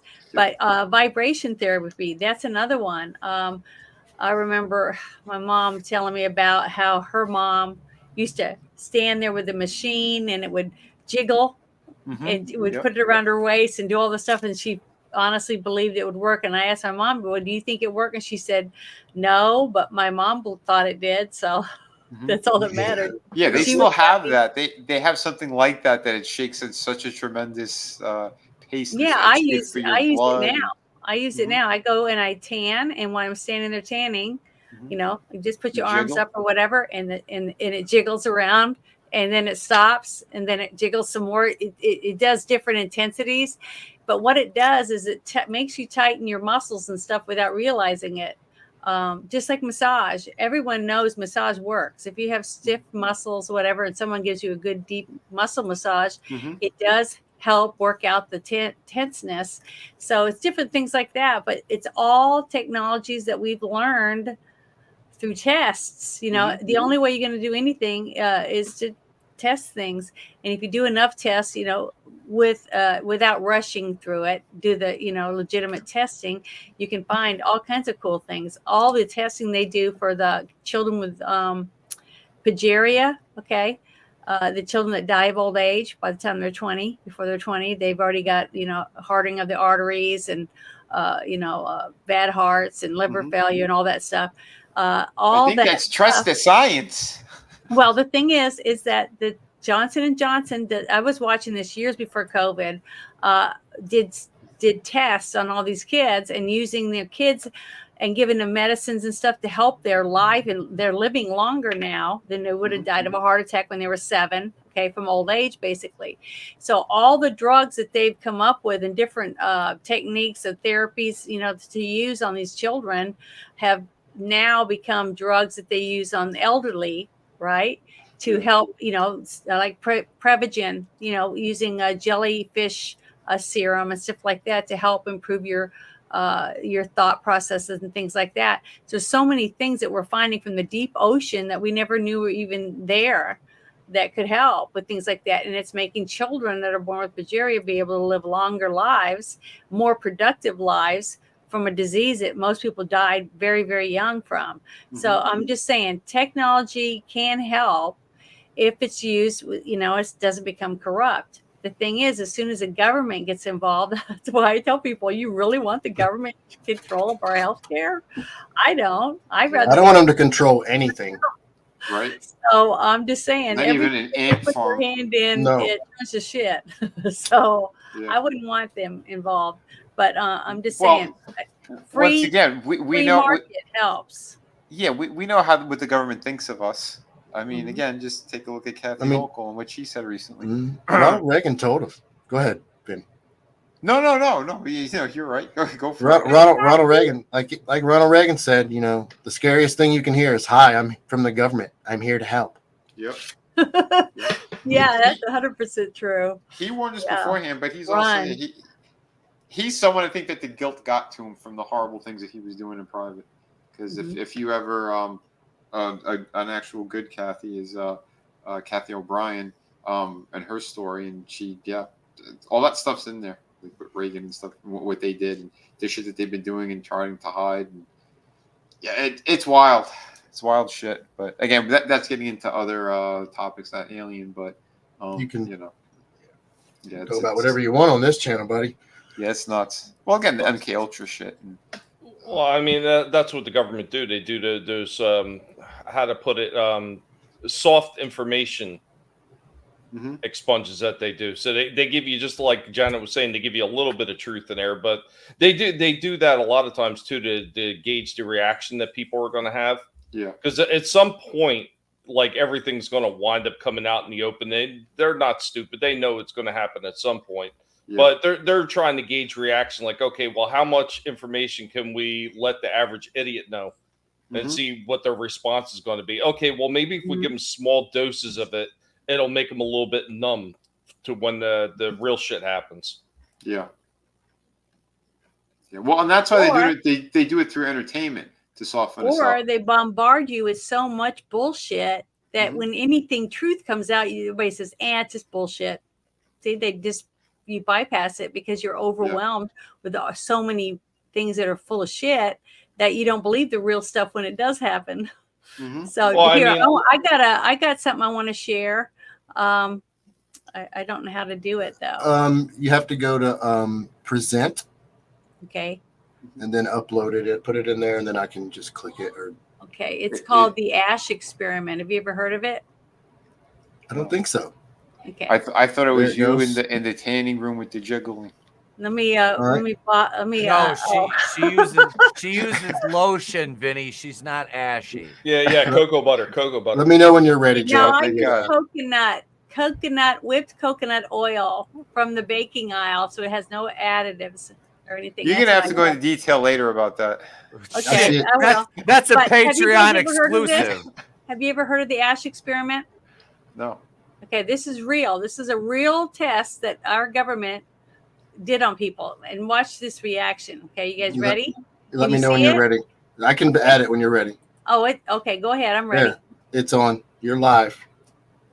The Ash Experiment is one of psychology's oldest and most popular pieces of research. A volunteer is told that he's taking part in a visual perception test. What he doesn't know is that the other participants are actors, and he's the only person taking part in the real test, which is actually about group conformity. Please begin. The experiment you will be taking part in today involves the perception of line length. Your task will be simply to look at the line here on the left and indicate which of the 3 lines on the right is equal to it in length. So, for example, the actors have been told to match the wrong lines. The volunteer will be monitored to see if he gives the correct answer or if he goes along with the opinion of the group and gives the wrong answer. In the first test, the correct answer is 2. 1. 1. 1.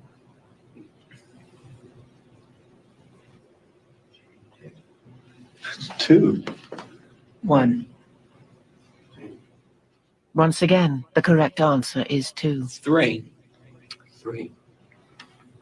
3.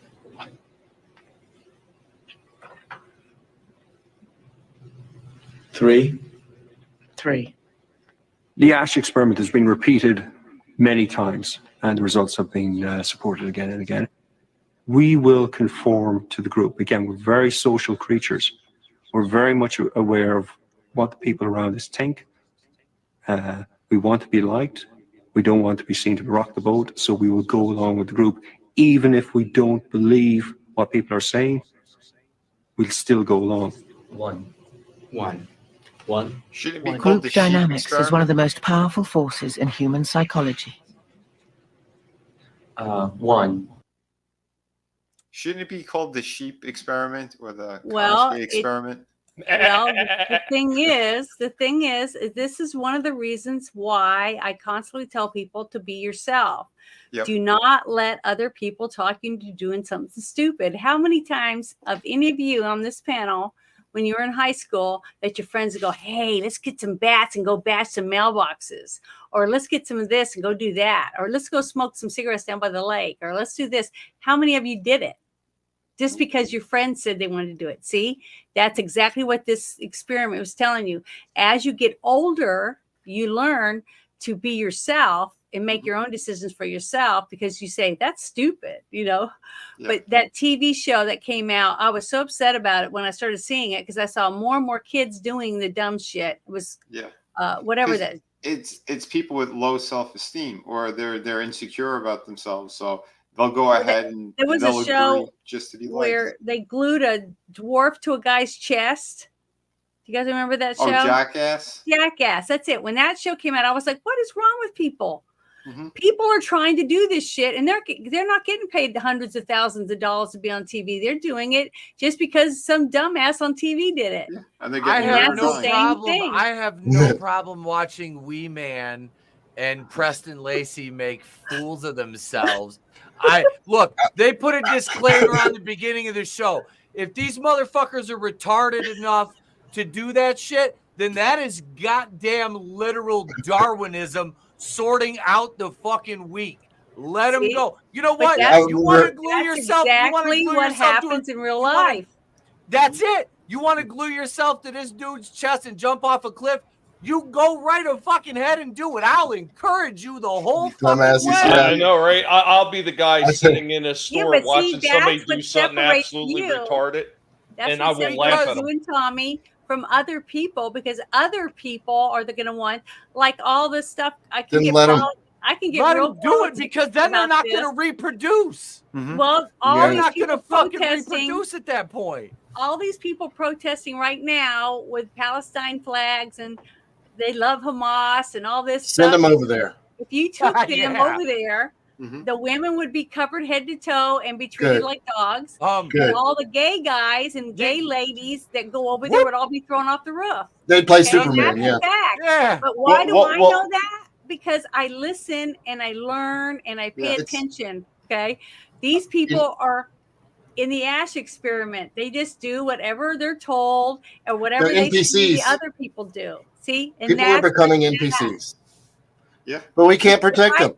That's I the know, problem. but if We've tried to showed protect this them. video to those people that are out Mhm. there marching, laying in the street, doing all this dumb shit, They'd and say, I "Not showed me." this to them, they would say, "That's I don't do that." But see, Not they me. can make it for you. You're the dumbass that does that, which you're not. You see? Yeah, the new It's version sad. of that test is called the Twitter experiment.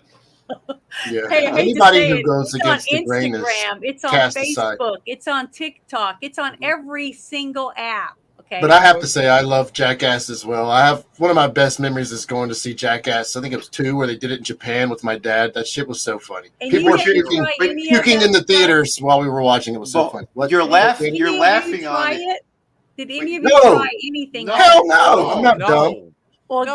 good for you then. You guys actually have No. brain. That's great. I I'm happy watched for you. watched that show as a teenager, and never once did I ever have, even fucking stoned, Well, did I ever have an inclination to be like, my I'm gonna get in a shopping cart and fly off a roof? Fuck Well, no. my dad. It's You know, we grew up terrible. at the coast, and you know we had tropical storms and hurricanes. And my dad was a paramedic, and after that movie, he told me that they used to take shopping carts and sheets and race across the parking lot in tropical storms and hurricanes and shit. But that was before the movie. That's before the Yeah, fucking movie. That's where they got a lot of these ideas from dumbasses that did stuff in the past, and they looked. Those it up were your and they said, "These paramedics dumbasses that did were this, coming to let's get try you. it." That was that other show where they blew stuff up and did certain experiments and stuff with the two guys. I can't remember the name of that one. Mythbusters. Yeah, Mythbusters. Mythbusters. That was Yeah. really good too. And That I was just good. want to say, But- because we're an hour and 45 in. If anybody needed to leave, just let me know. It's fine. Oh, okay. I didn't. I've got more. I'm Wait, good. It's flying by. Yeah, no, Yeah, I'm I'm having fun. I punching just wanted to check. cardboard in the face. I'm good. But the I whole just thing wanted to is, check. all of this stuff that we're talking about with aliens or mysteries about things that we don't know about, the government hiding this and that and all that, all of it is true to one degree, and then the rest is all fabricated bullshit. It's up to us to weed out what the truth is from the fake shit. That is It's up to us. That's a perfect segue into the next clip. Unless somebody wants to keep talking for a while, it's fine. I can talk about anything all day. I know. I know. Why we can- don't you tell me? So let's go. Show us whatever you got. So We're we're ready. gonna go to the Area 51 clip I was talking about because it's a good segue. This guy just watches Area 51, and for the record, I cut it out, but this guy was against the where people were gonna like just rush Area 51. He was adamantly against that. You know, that would have been fun though to Years and watch them. years. That would have Right. been fun to watch a bunch of retards rush in there, Naruto running, and just get hit with 50 cal bullets. That's what would I have mean, happened. let's face it. They're not going to let you get within No. 1,000 yards of there, if not further away, without somebody sitting Plus, behind an eagle eye picking you off from a Yeah. mile. There's multiple checks, but there's a demarcation line on bases like that. And if you cross those lines, they're under orders to fire. And if they don't, they go to I'm just captain's saying, mess. and like that whole thing, they could have made a lot of bank, because if they would have did that, somebody could have been on the sidelines and rented out folding chairs and sold popcorn. It would have been a great show. But you know wouldn't they have do seen that at anything like that shipyards, since the too. Coliseum days. They do that at Navy bases, at shipyards, where they're working on submarines and stuff. You cannot, they have people in towers with guns because they do not want people going in and seeing the type of propellers that are being used or other technology, and they will Nuclear shoot on bombs. sight. Yep. Yeah, or And anything else. there was a story done in nuclear Georgia. supplies. There was a story down in Georgia, and you might know about this, Janet, where a mom and her baby crossed that line and they did not fire, and those soldiers went to court martial for failure to follow orders, even though it was just they knew it was an innocent mom, but it didn't matter. It did not matter. And I know that's sad, but we have things that there are places you can't go. Could have been a plant. It could have been a fake kid. Yeah, you don't know. Could have been somebody in that trunk. Yeah, there could have been somebody in the trunk with a bomb, and So they killed that mother and the kid? No, they didn't, and that's why the soldiers went to court martial and got in Oh, big fucking trouble. Yeah, because they did not. And It's that serious. And what happened to that mother and the kid? I don't know. I know they lived, and they got she got reprimanded. Yeah, but she's that was really it. lucky. Here's the other thing I was gonna say about the Area 51. Again, I think it was that other guy who was on Rogan. He said it that they don't have anything in Area 51 anymore because so many people are there, and it's almost like a tourist trap.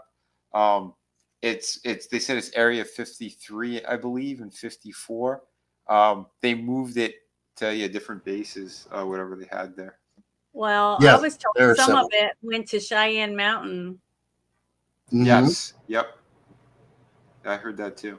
There's a few places where they have, those giant boring machines that they use to make subway tunnels and stuff. They use those all the time. They're boring something. This is true. Wah wah. Isn't it just AOC's that use her because she's a burro? They use her teeth. They use Yeah. her teeth to break rocks. I wish I had the video of the beaver chewing through a tree and the tree falling on its head and crushing it to play right now. Jesus. No, sorry. Sorry, let's get back to the clip. Sorry, folks. So that's a little crazy.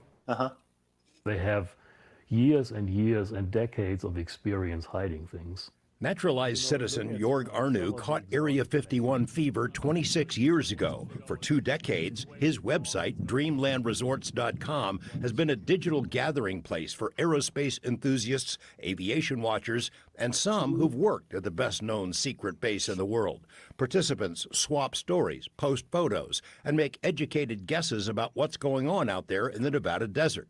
By now, the world knows about some of the projects that were born at the Groom Lake facility: the U-2 spy plane, early versions of the Blackbirds, then the F-117 Nighthawks, and stealth helicopters. Jorg Arnu's readers get occasional hints about odd objects zipping through the skies, but big secrets can and are being kept. Look at some of the exotic planes like the Tacit Blue that was developed in total secrecy. It was flown in secrecy. Then all of a sudden they put it in a museum and said, yeah, we had this for a while. But too much. I'm talking to myself. What do you think is going to happen to this guy? Does anybody know the story? No, I don't know the story. Is he gonna unalive himself? No. Okay. Hopefully not. Okay. Janet, do you know the story? No, Tommy? I haven't heard the ending of it. I've heard about him, but I haven't watched this documentary before. No. Okay. This is Secrecy can sometimes backfire. Area 51 was obscure, largely unknown in the 1980s when the Air Force illegally seized 89,000 acres of public land around the... Yeah, that's the truth. They illegally seized it for a base. There's no way the government would ever do that. No, not our government. The base to hide something. Actually, 9 flying saucers flying. In 1989, KLAS TV put the base on the map for good, with allegations that alien technology might be stashed out there. The designation for Area 51 suddenly disappeared from maps. The government stopped acknowledging it even had a base out there. Too much secrecy only fueled more public interest. Tens of thousands of people have made the trek to the desert to check it out. In the early 2000s, an Area 51 watchdog named Chuck Clark revealed to us the military had hidden sensor systems on public land, miles outside the boundaries, to warn the base of anyone approaching. Check that out. Clark's Rachel home was then raided by the Joint Terrorism Task Force, Uh-oh. a harbinger of what later happened to Jorg Arnu, whose homes in Rachel and Las Vegas were targeted by federal agents in late 2022, with he and his girlfriend, Linda Hello, held at gunpoint, presumably for something that appeared on his website, though he's never been told what he did that crossed the line. What? Can you imagine that? Just busted in his house, held him at gunpoint. Wait a minute. So Diddy was wrongfully accused. He was just a guy who's going to Area 51 as well. He didn't go. Go ahead, Janet. What they were just talking about, what was last week or the week before, how 3-letter agencies will drive up in front of your house and then tap into your Wi-Fi and put child porn on there, and then they go to the door and they arrest you for having child porn on your computer just to get rid of you. And they do this to government employees. Allegedly. Like so, yeah, allegedly, yes. Allegedly, of course. This is just what I heard. It's not facts that I know of for sure. So to make sure they know that. Right, but it's definitely interesting, and there's information out there about that. Mm-hmm. And it's definitely possible technically. Very easy to do. Yes, very easy. For tech anyway. Mm-hmm. Exactly am I accused of? You're treating me like a hardened criminal, like a terrorist. When they came in here, they asked me, are there any booby traps in my house? I said, booby traps? What are you expecting? Arnu agrees the military needs a place to test secret technology. When 2 million people vowed to storm Area 51 back in 2019, he led the opposition to the event. But when he sees things from public lands, he takes note. Arnu says the recently revealed B-21 Raider had some of its systems tested in the Nevada skies, long before the public knew it existed. He thinks the rumors about a successor to the SR-71 spy plane are likely true, but doesn't know if the new version is actually called SR-72. The main focus these days, he suspects, drones, unmanned warplanes, and jamming tech. That's one of the big things out there. They are flying drones, obviously. The Russians, Chinese work on stuff to jam our drones. We work on stuff to jam their drones.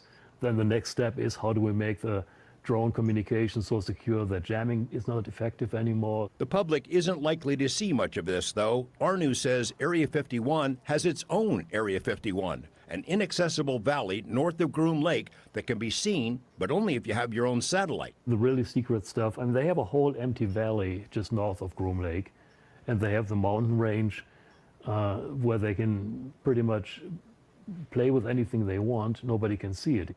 It's booming out there. Oh yeah, Area 51 is not going anywhere. So that's it. Mm-hmm. Also, there's lots of places. If you ever get on Google, is it Google Maps or where you can look around using that Google Earth and go to different places and look at what's going on. You know, like I went over in India and looked at some rivers and it's filled with garbage and stuff like that. But there's areas that certain people talk about on YouTube and other channels that you can't see anything. It's like totally blacked out. Yeah. So Google's in on it. Okay. I caught something on Google and sent the screenshots to a bunch of my family asking them what the hell they thought it was. And then a week later it was gone. Yeah. Wow. I'm telling you. And did they do the same thing in the Antarctic or something? Like they you can't see, like they blocked it all out. Yeah, it's like little blocks. It's like it almost looks like Roblox, you know, if you go and you look at and you zoom in and you zoom in and you zoom in and you see something, and then you better take your pictures then, because when they see that you've seen something, that you go back, it'll be nothing but squares. You won't be able to see anything. It'll be gone because they don't want you to see it. Right. And they know it's pretty hard for any of us to just load up and go to Antarctica. You know what I mean? Yeah. So. Oh no, yeah, you know, special clearances and stuff. I know the band Metallica. They wanted to go to every continent, and they ended up doing it, but they had special clearance. It took them like almost 2 years to get everything set up properly because they weren't allowed to go in certain areas whatsoever, and it's all completely military run. Mm-hmm.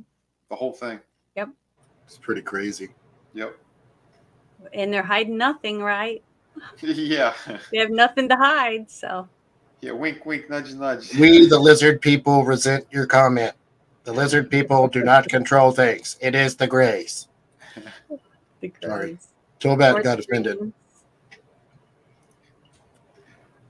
Don't get him started. All right, we're coming up on 2 hours. You guys want to keep going, or do you want to wrap it here and maybe do another one again sometime, or what do you want to do? I know we got a lot of people watching. It's your channel. If you want to keep going. I'll keep going. We got 150 people watching. Yeah, I'm fine. All right. ETEP, Tommy. I'm still here. Be sure to subscribe to my channel if you haven't already, because subscribing makes you feel good. Everybody was talking about a lot of the stuff that the government's doing, all these different planes like Lockheed Martin, Boeing, and all these other ones that are working on it. You know, I said it in the chat too. I mean, these guys are already in developing these things years before any rumors ever spread about it. So just keep that in mind too when they're testing this shit. By the time they're testing it, they've already reached the final phase of it too. So and that's all part of that, you know, soft information release. You know, it's going to get. You're right, Tommy. It's going to get harder and harder to discern what is ours and what could possibly be theirs because our technology, especially our drone technology, is getting to a point where it can almost visibly duplicate some of the things they can do. Mm-hmm. Yeah. But not manned craft yet that we know of. But, you know, all they've got to do is figure out a way to wrap the ship in a gravitational bubble. And there you go. Mm-hmm. Or if gravity's even real. But that's a different subject altogether. Debatable. Real. Well, not in the way we understand it, that's what I'm saying. Oh, okay. I got you. I don't know. Interesting. I dropped something before it fell on the floor. It didn't go in the ceiling. No, nothing? All right. Winged battle flies through the night and finds me ready, bomb, mask.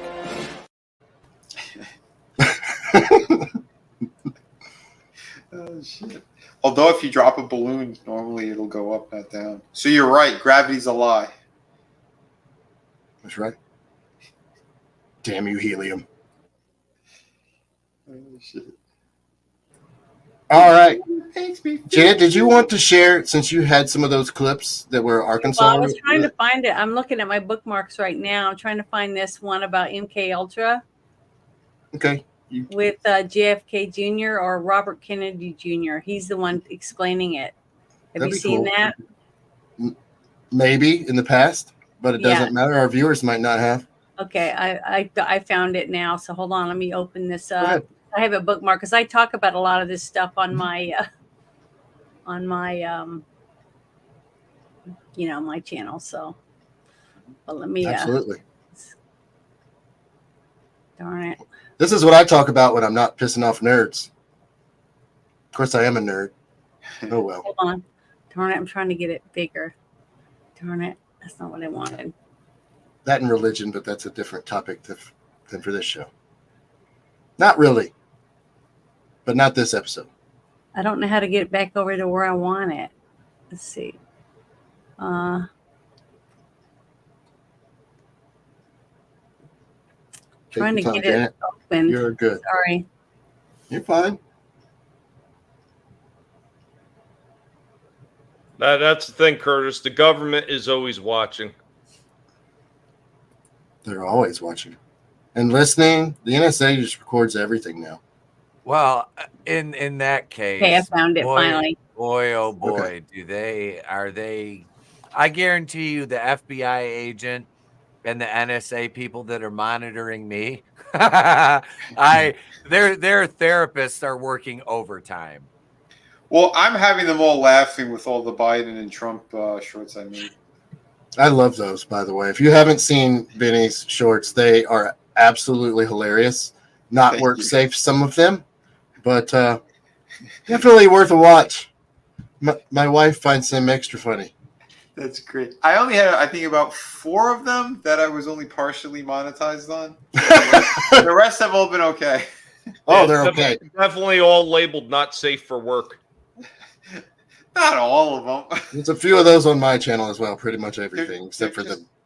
Yeah, they're classic jokes, and some that I've made up there are just too glorious. Janet, are you ready for me to put Yes, it up?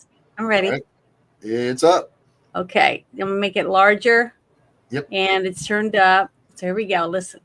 You know, I look back on in my new book, I talk about the history of the U.S. bioweapons program. And from the beginning, the CIA was running the bioweapons program. Why? Because we didn't have a bioweapons program after World War II. And the CIA's first operation was called Operation Paperclip. And it was an operation to get all the bioweapons and nuclear and chemical scientists out of Germany and Japan, where they had an extensive bioweapons program. The Japanese had a horrendous program where they did live vivisections on 3,000 people. You know, they killed them all during the operation, removing their infected organs while they were alive with no anesthesia. And these were horrible, horrible scientists.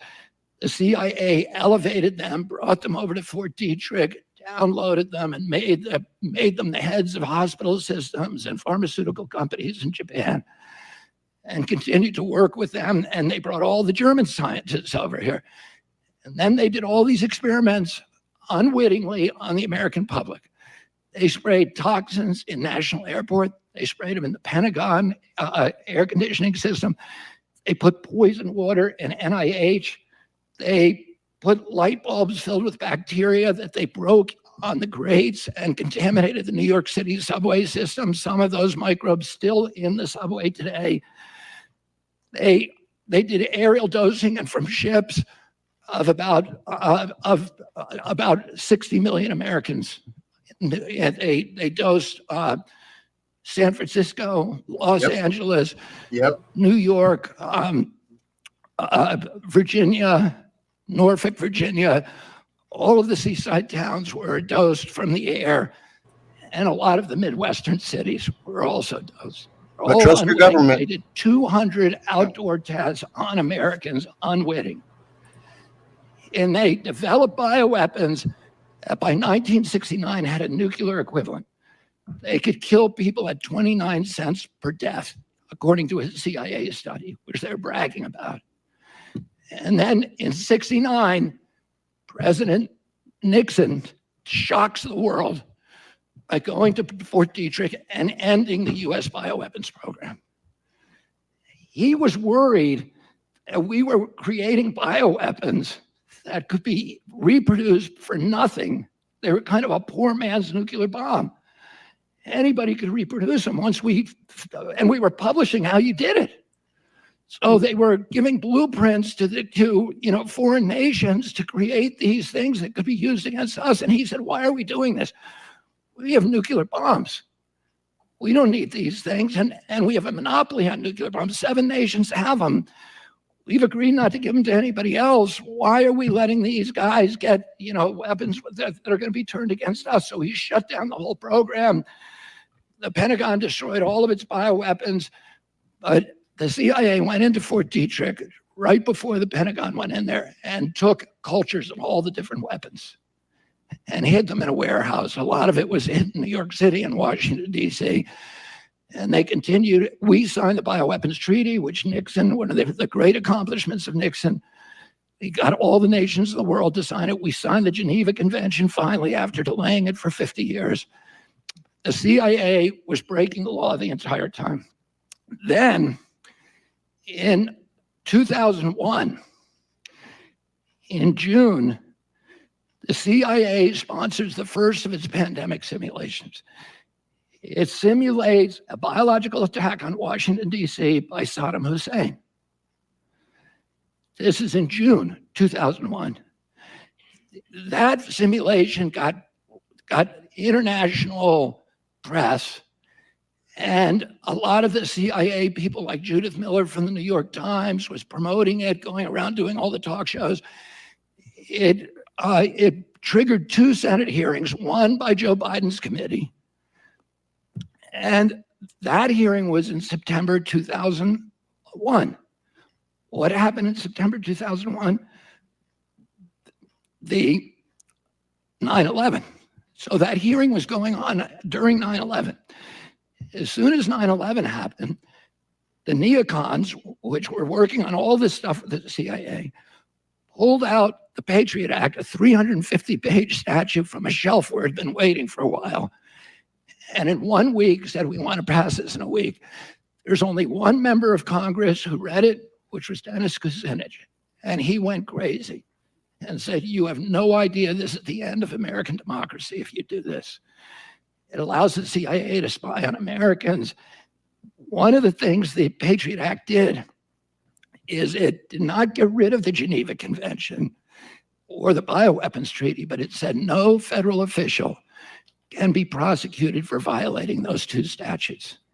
So it reopened the bioweapons arms race.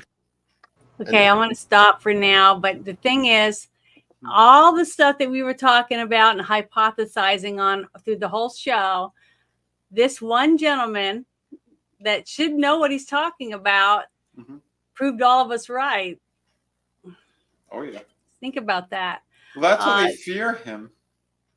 I know. But the thing is, here he was applauding the opposite side, which was a Republican, for doing something he really thought was right when they thought about it. Why would we want to hand over information to someone else that can use it against us? But look what we do. Our country spends billions of dollars on other countries instead of our own veterans and other people that are homeless that are actual American citizens. And those countries hate us. Death to America, they say all the time. But you and I are working our ass off to pay taxes and have this administration write billion-dollar checks to them so they can take those bioweapons and use them against us. Just like he said, they were gassing buildings. They were doing this. Someone just has to take a little hairspray bottle and put something in it and go through a couple of buffets and there you go. Everybody's sick. They leave. They go home and they spread it to everybody else. How easy that would be to clear out a whole city. Oh, yeah. So, but the thing is that's what I tell people. Do not I feel like they tried that once. Believe everything. Okay. Use your own brain. Look at what you see, read it, and research it. Trust but verify. I hear that all the time in spaces because it's a fact. Just like the experiment I showed you earlier, the Ash experiment. They use your own personality against you, and we're doing all the work for them. We've got people in the streets. We got people going to take bags full of stuff, $900 worth of products off the shelf, causing businesses to go belly up because I'm not going to shop at a store where I'm going to stand there in line for a tube of lipstick and a nose spray. And then someone pushes me out of the way and they're running out of the store with hundreds of dollars worth of products. And I have to pay for my two. And guess what? Now this lipstick that was $3 is now $9.95 because they have to add the price of all the stuff that just went out the door. So all of us are the ones who suffer for those people that just walk out. It's common sense. All we have to do is start thinking about common sense reasons to fix this stuff and how to do it. And we can stop this crap. But if we just walk around and like our heads in the clouds, it's fun to dress up and pretend because I love all this stuff. I love talking about outer space. I love talking about planets. I love talking about science, all the things that the technology and stuff because we're excelling in so many ways. But when it comes to the human conditioning, we're failing because we're letting other people control us, our thoughts, what we eat, whether we want to work out, whether we want to have a dog, anything in our lives, we shouldn't let other people control it. Get up, go to work, pay your bills, and shut your door. It's nobody else's damn business what you do in your house. And put your phone down. Yeah, put your phone down, play with your kids, pull out a board game, play Twister, do bunches of stuff, have fun with your family while you can. Because and leave your phone behind when you go on family outings. They're going to move away, and then they're going to start their own families. And guess what? Now you're back here thinking, oh, I wanted empty nest so bad. But guess what? You don't. It's not as much fun as you think. Mm-hmm. So I just wish more people would just think with their own mind and their own heart and make decisions that way instead of relying on other people to make all your decisions for you. Mm-hmm. Because this guy, every single thing he said, and he has been in a position to know this stuff. He's written books about it. And this was before he decided to run for president. I just wanted you to know that this is an older video, but it's about the whole thing with MK Ultra. And the other stuff leading up to it was trying to show you that guess who had all those bioweapons now? Fauci. We had labs in Ukraine, and Russia goes into Ukraine and didn't wipe it out. They just went to strategic places, all the labs. What he did to those poor foster kids too, that Fauci. I'm just saying, it's just allegedly sad, and I wish more of us could just stop listening to everyone else and just read for yourself. Make your own decisions. Yeah, look it up, because all that stuff's out there, and that's all he did. He compiled this information and he put it together in these books, and he came out and he spoke about this stuff. Yeah, it's wild. I wonder if that thing in his brain that worm that ate part of his brain, if that ate out the Democrat part. Well, I don't think so. I mean, married to a huge liberal that wishes none of us had a gun to protect ourselves. Oh, I know. Stuff like that. Yeah. So, but I'm like not a lot of the stuff that he said is like, it's more, in the middle or whatever, which is crazy. Like, it's factual information that he got because of his position and who his family is. Okay. Right. If it'd been any of you and you were raised in that family, you would be the one to be able to say it. So it's because of his position is the reason he has the information, but I wouldn't trust him. No, hell no. I wouldn't trust him at all to run this country and take care of me and be fair to me, because he's a privileged person who's had his whole life has been privileged. Yes, his dad was murdered. His uncle was murdered. Mm-hmm. Other bad things have happened because of the government, which I blame. Right. But he's never been a poor day in his life. He's never known what it was like to struggle. Yeah. That's true. So the thing is that I believe a lot of the things that he says, but I don't believe he's the right person to straighten out the mess that we have, because he's in the middle of all of it. Oh yeah, well, I'm telling you, the only politician that could be trusted is the one that gets the Vlad treatment, and I've been saying that for a long time. But I distrust myself.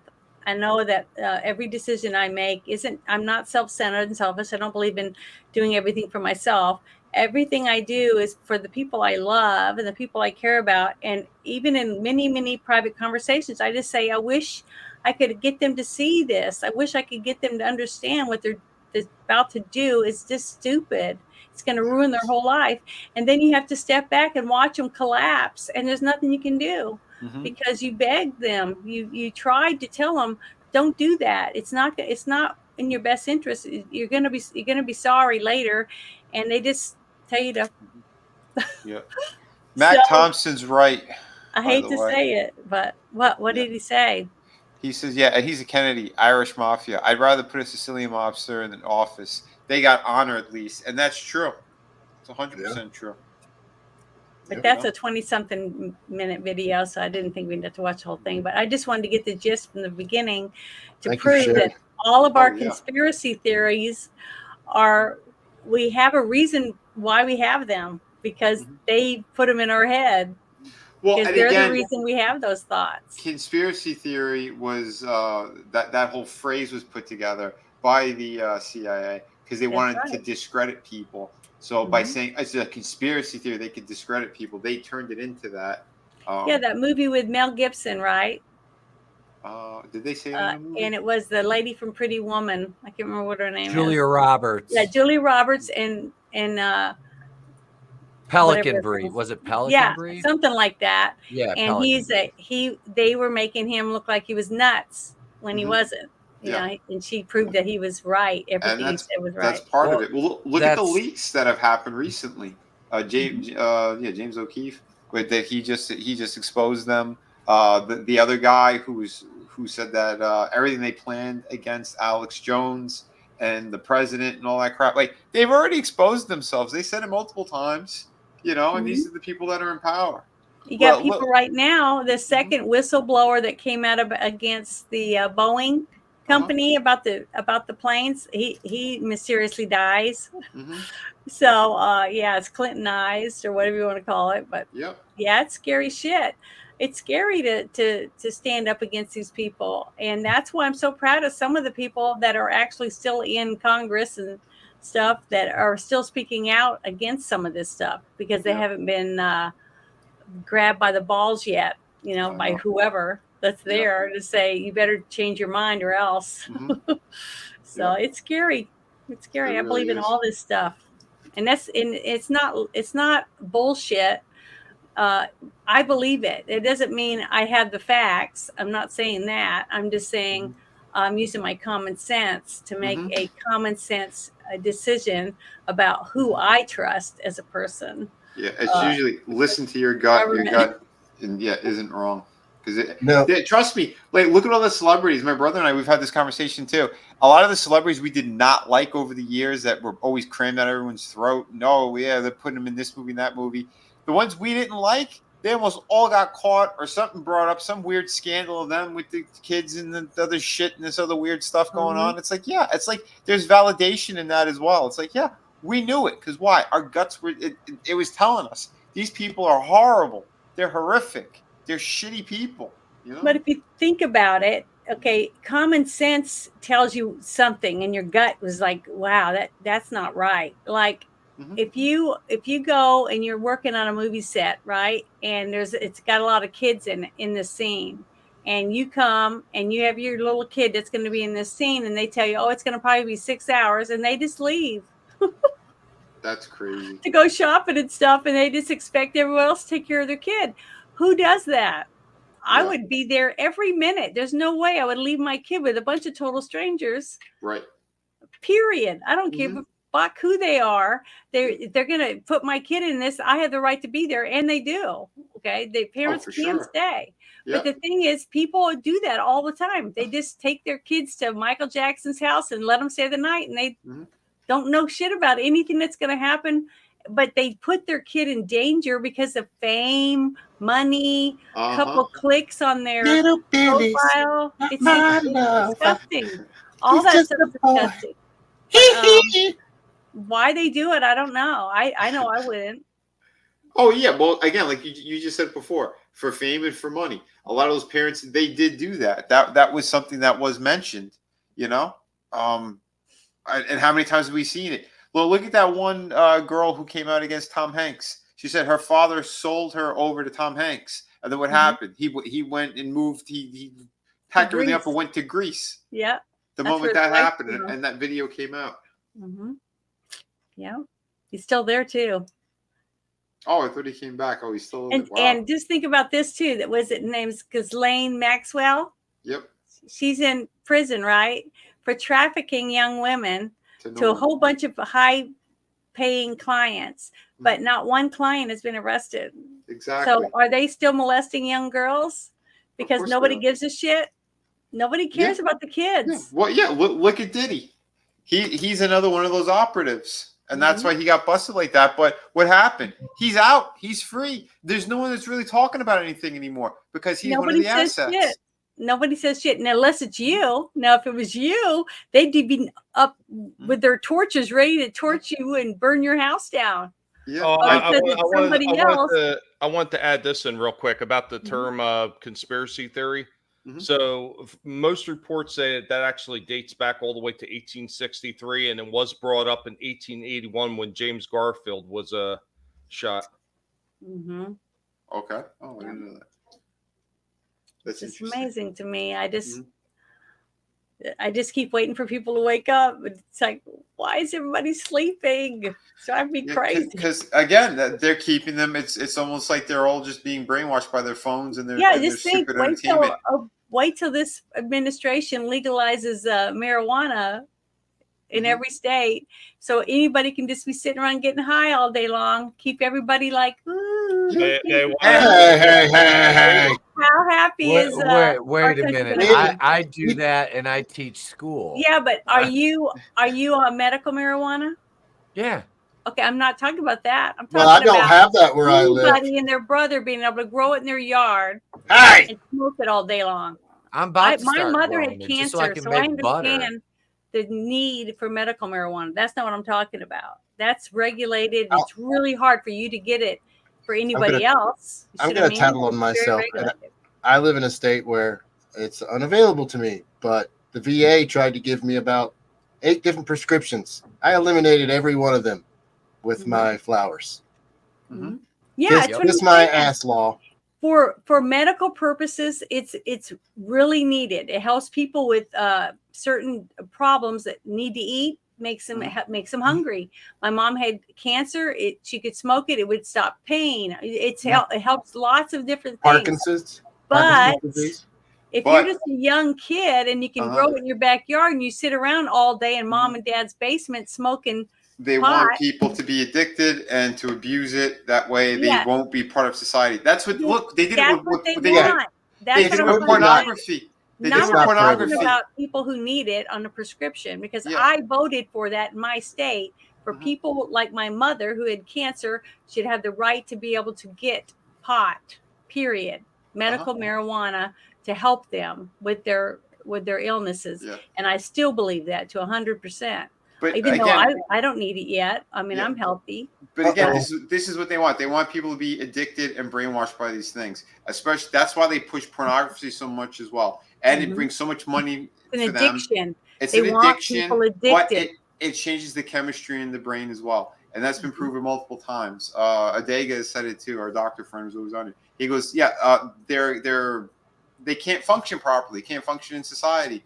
They're so addicted to it. And they become so obsessed with it, they can't accomplish anything, and their brain starts to revert as well. Well, guess what they do then? They sweep in and say, "Oh, we have pharmaceutical companies that can help you with that problem." Of course, it's stuff like that. That's why you see a lot of they'll have their weird outbursts, or they get fixated on other things. That's part of it, and it's really sad and disturbing how, it's. All this shit has been war gamed, It's all been mapped out. How they attack society, how do they destroy stuff? And again, look at the messaging that they put in our entertainment. That's another reason why I'm putting out my own projects and stuff, because I'm not just combating that, but I want to tell real stories, good stories. These people, it's all agenda-driven stuff. They'll put these drops of poison all over it. Some things are just they don't even hide it. It's just here's a story about X, Y, and Z that is going to brainwash you or make things normalize things. It's ridiculous. It's absolutely ridiculous. And it's really sad that so many people. I take vitamins. I work out every other day. I don't smoke. I do drink, but I don't drink in excess. I have to drive 48 miles now to buy wine because I'm out in the middle of the hillbillyville. But I wanted to get away from the crime and stuff. There's nothing wrong with that, Janet. No, I love it here. I have chickens now, and I really, really love the fresh air. Even though my allergies are killing me, it's going to take me a while to get used to this state. We moved to a busier area, and we don't regret it, but we know now that when we're older, we want to live somewhere like you live, out in the country. But I am happy. That's why I moved away from the Northeast years and years ago. These over 13, 14 years ago, whatever the hell it is now at this point. I can't even remember because I couldn't stand it up there. Everything. First of all, people are just so goddamn ignorant up there. It's ridiculous, and everything's a fucking rat race. So moved down to a more rural area of Florida where it's a little bit more quiet. It's a little bit more mellow, and I can relax. And I only have to feel like I got to punch somebody in the face once a week now instead of every single day. Yeah. Oh, that's Well, amazing. see, I'm lucky because I moved to Arkansas. I helped campaign with our governor, and I was in one of her commercials that she put out. The thing is that she just signed a thing and told this administration we will not comply to Title IX. So I think it was last week when she did it.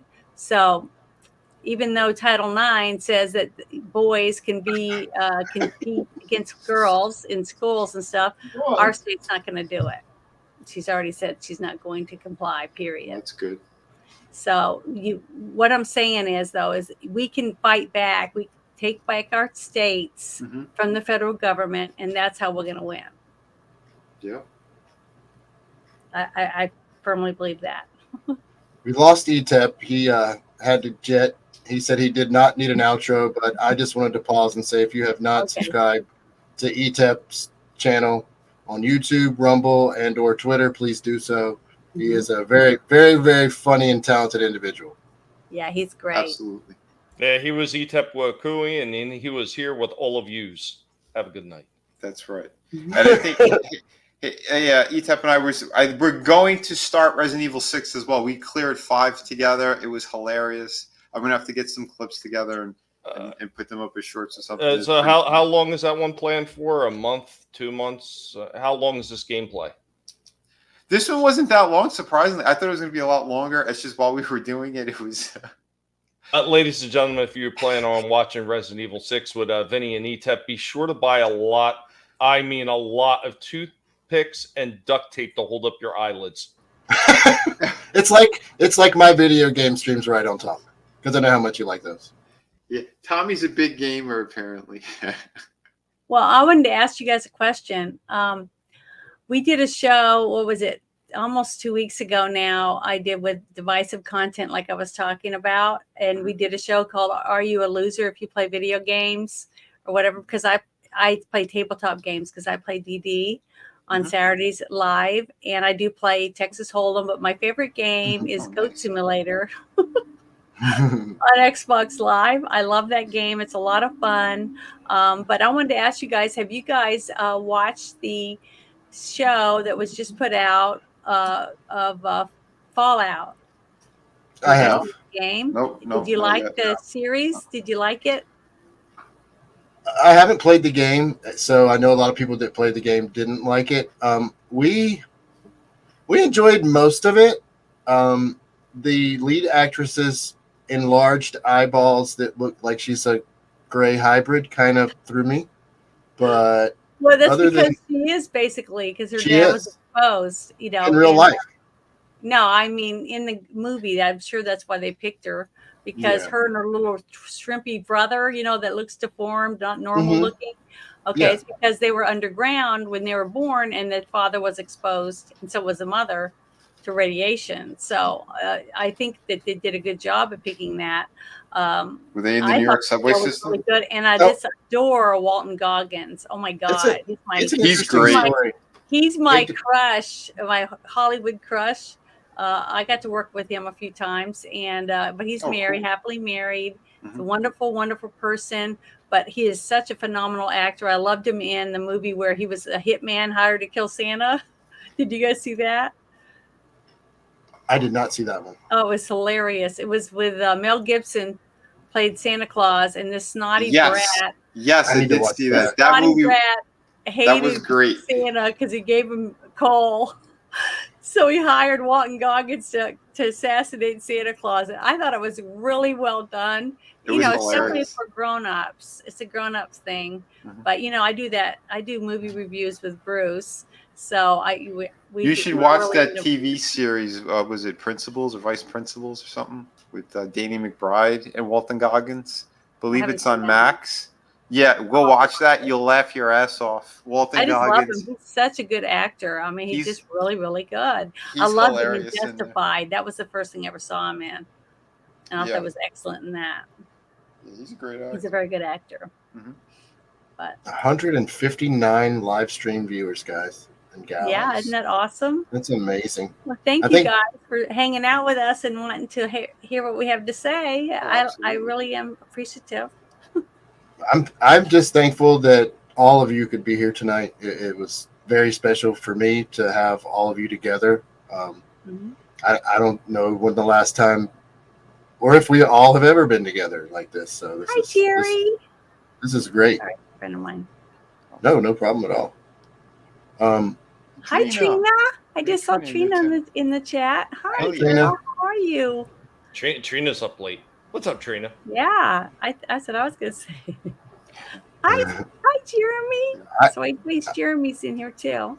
I got a lot more, but it's 2.5 hours in. Do you guys want to keep going or do exits? This is fine. I think we should go ahead and plan doing another one. Yeah, I would love to do another one. I would love to do another one. My allergies are starting to get really, really bad, and I gotta go check and make sure I shut my coop door. Yeah, I gotta check on the kids and stuff. So everybody, with that in mind, start thinking about your outro. What you want to say to everybody? You say coop door, right? Yeah, my chicken coop. Okay. I have chickens.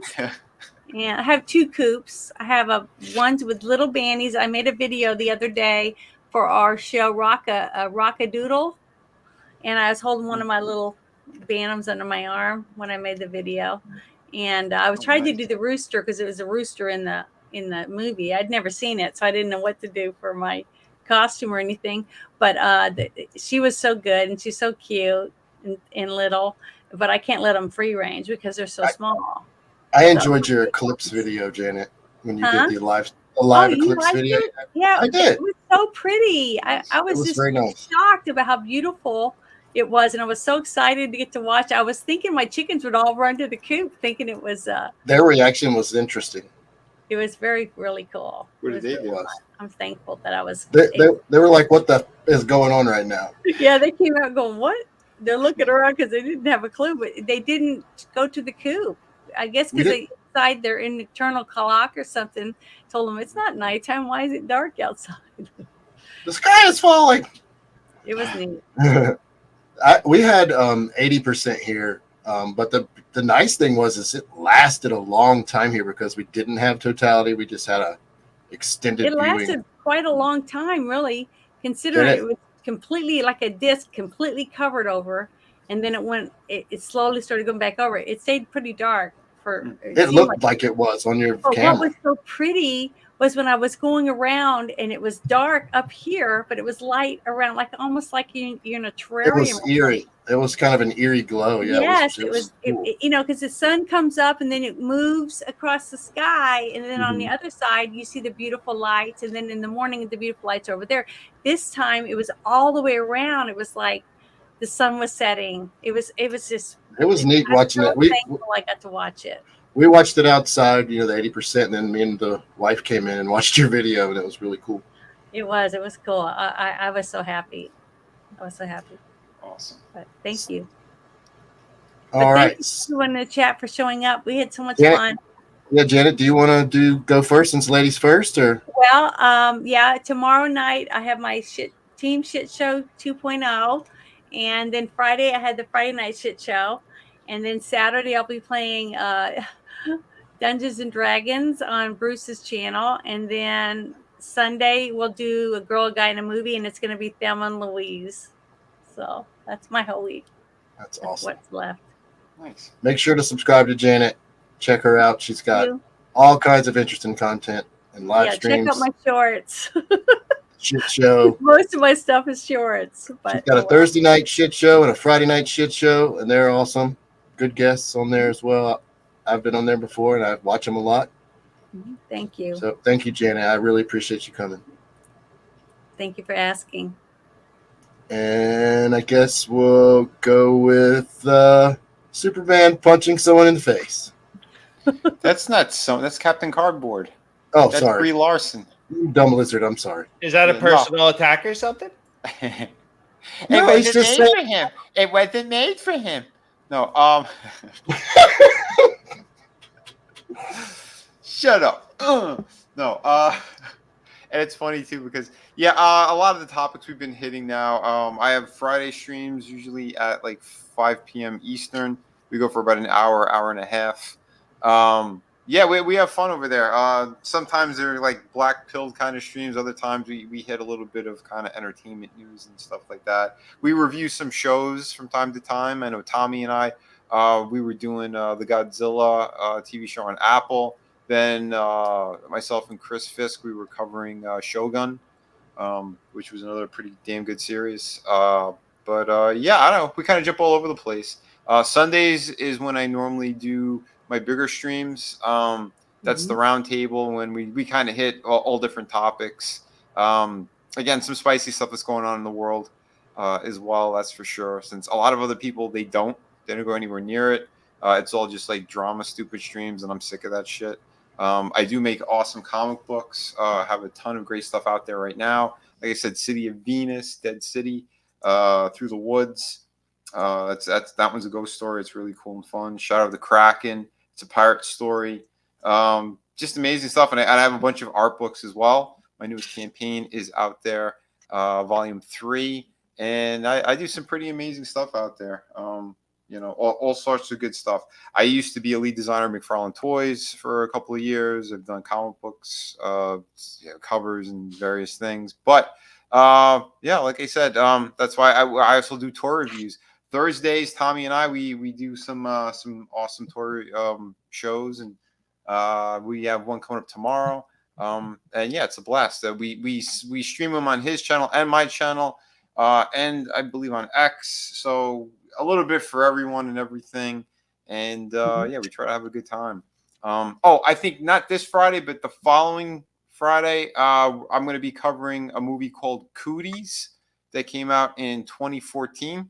That is with Elijah Wood, and it's like a zombie outbreak, but in a school with the little kids.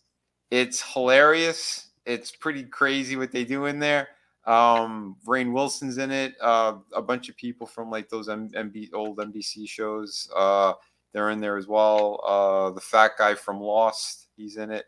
Yeah, it was great. It was really funny. It's over on Tubi, so you can see it for free. Highly recommend it for those who haven't seen it yet. But yeah, not this Friday, but next Friday we'll be covering it. I'm trying to think of anything else, but yeah, I mean, a bunch of stuff going on. So yeah, and this past weekend I just hung out with my buddy Ray Park, Darth Maul. Did a couple of comic book signings, 2 different locations, and we were both at them, and it was a fun time. So, oh yeah, like I said, there's still some good people out there. I know it's hard to find, but when they're there, we want to hang out with them, and that's why I like streaming with these fine folks here. Tolbat, it's been a blast, my friend. Thank you so much, Vinny. Can I say something? Yes, Just absolutely, in the Janet. chat. Mac Thompson said Janet should dress up like an Andorian. Well, guess what? I went to my last con I went to. I dressed as an Andorian, and I got to meet William Shatner and Christopher Lloyd and get my Federation of Planets manual autographed by them. And I was an Andorian because these were blue because this is my wig, my Andorian wig, and I painted them green so that I could be an alien for this. But that's what I wore.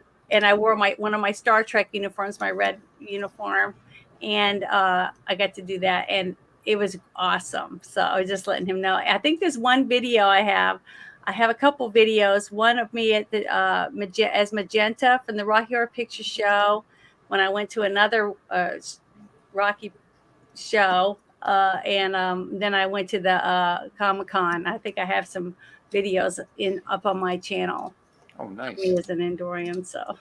Oh, I do have a photo with Ray for those who wanted to see it. Oh, hold on, I can't slide this. Yeah, there he is. There's Darth Maul. That's awesome. Good dude. Yeah. That's cool. It's funny too when he came in, like he stopped everyone, including the owner of the store. He's like, "Hold on, I need to go say hello to my mate Vinny." Came over and gave me a big hug. Awesome. Really cool dude. Really nice guy. But yeah, I've known him for a few years now, and it's always good catching up with him. Everybody, Vinny is an awesome independent artist. He has been more than kind to me here on this platform and other platforms, and I just want to thank him for being here, and it's been a pleasure, man. Oh yeah, man, dude. Always, like I said, I enjoy the quality of people that I've been spending time with here. And again, I just because I don't like drama and bullshit. I like good people and fun conversations, good times, and you guys bring it, and that's what I enjoy. I hate we made ETEP pass out. But I know there are some viewers, and Janet, don't get mad at me, but I know there are some viewers that miss this, and they're your fans, and they're going to want to see it. So. Thank you.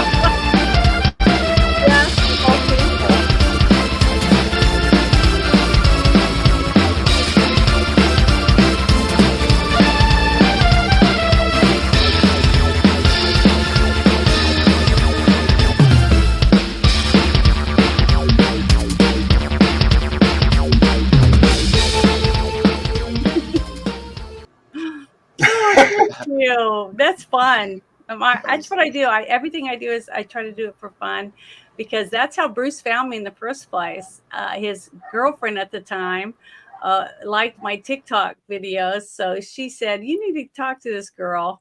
So he invited me to go on his channel, and he interviewed me, and I talked about a lot of things, and we decided to start doing the girl and the guy in the movie. And I said, "Great, I can dress up in costume, as a character or in theme for the show." And it was a blast. But then, he got a new job. They're married now and they want to get a house. So he needs the extra money. So he started a new job. So now we have to try to squeeze everything in on the weekend because he has to work. So, it's been tough. Yeah. But it's still fun. And poor Tommy, he's just like, well, I guess they fucking forgot me. I'm just kidding. Tommy, you take the stage, buddy, if you're there.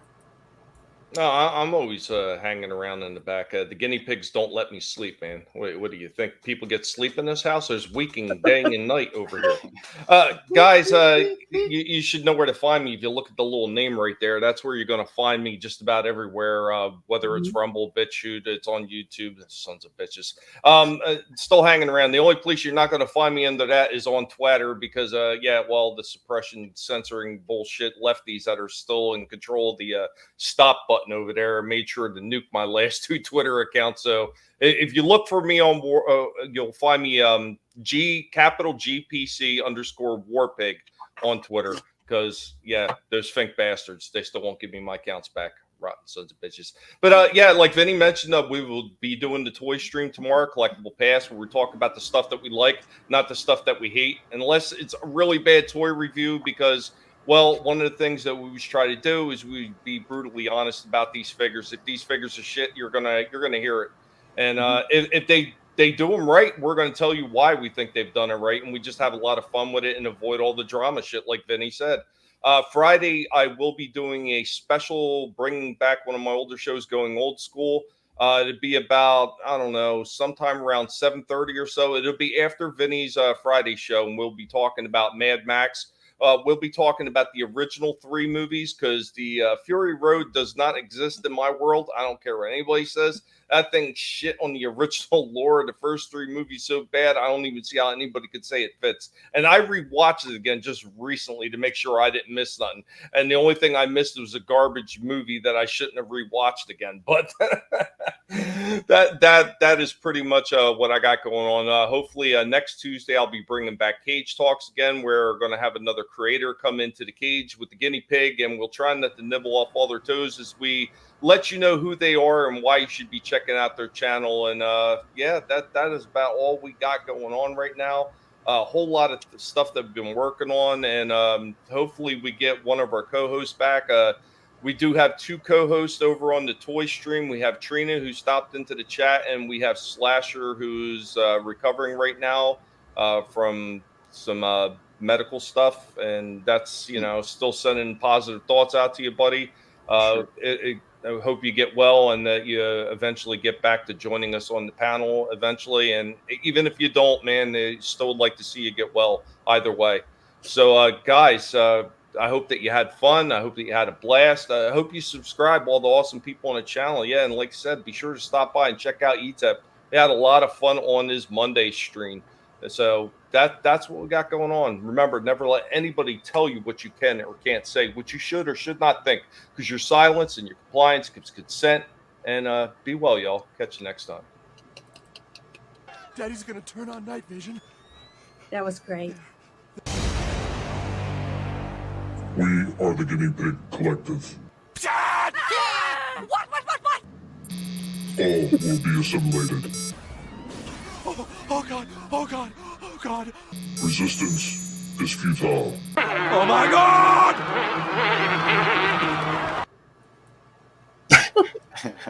I love that. They're so cute, though. Hell yeah. I guess I should go. Do I have to? I guess so. Mm-hmm. All right. Hi, I'm Tobat. Thank you, everybody, for watching the show tonight. I appreciate you all for being here. Please support all the people on our wonderful panel tonight. You can check out my content. Some of it's very varied. It's varied from silent video games, which I'm going to stop doing so much of, and actual content, which I'm going to be doing more of, as you can probably tell. Anyway, thank you for watching, and it's been great. Subscribe to me on YouTube or Rumble or Twitter. It's at Tobat27 on Twitter, and everywhere else it's just Tobat or the World of Tobat on Rumble. Yeehaw! I make nerds cry and kick me off projects that I was paying for. So whatever. Jeez. And while we're at it, I have a special. I wasn't going to do this, but I can't resist myself. So, special message.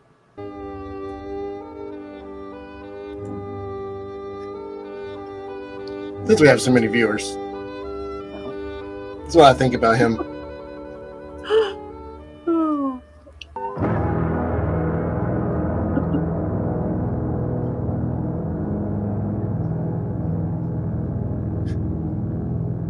Seems appropriate. Daddy's gonna turn on night. Nope. Didn't want to do that. Daddy's gonna turn on night vision. Oh shit. All right. Thank you so much for being here tonight. Make sure you watch the credits to the very, very end. I am Tobat with my wonderful panel of guests. Signing off. Night. Later, everyone. It's black.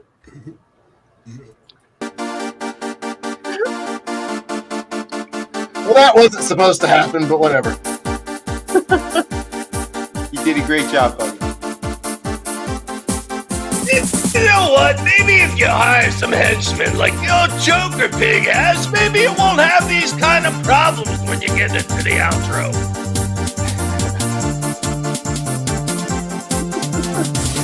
I never even busted out the Batman banging Nancy Pelosi.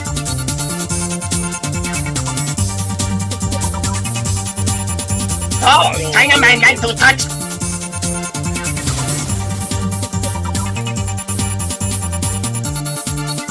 Bunch of slack-jaw bundlers. I don't know. Why don't you tell me?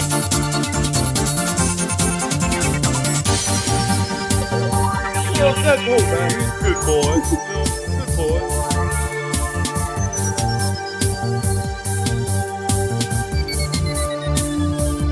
When are we going to talk about aliens?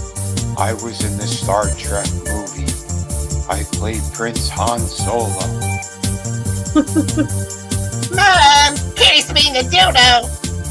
Well, I know a certain kitty witty that's sleeping with mommy tonight.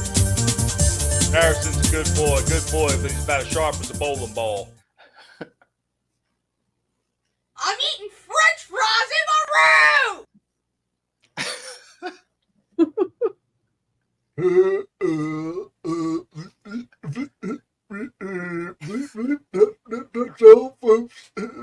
Roaches. It's black. Oh, shit.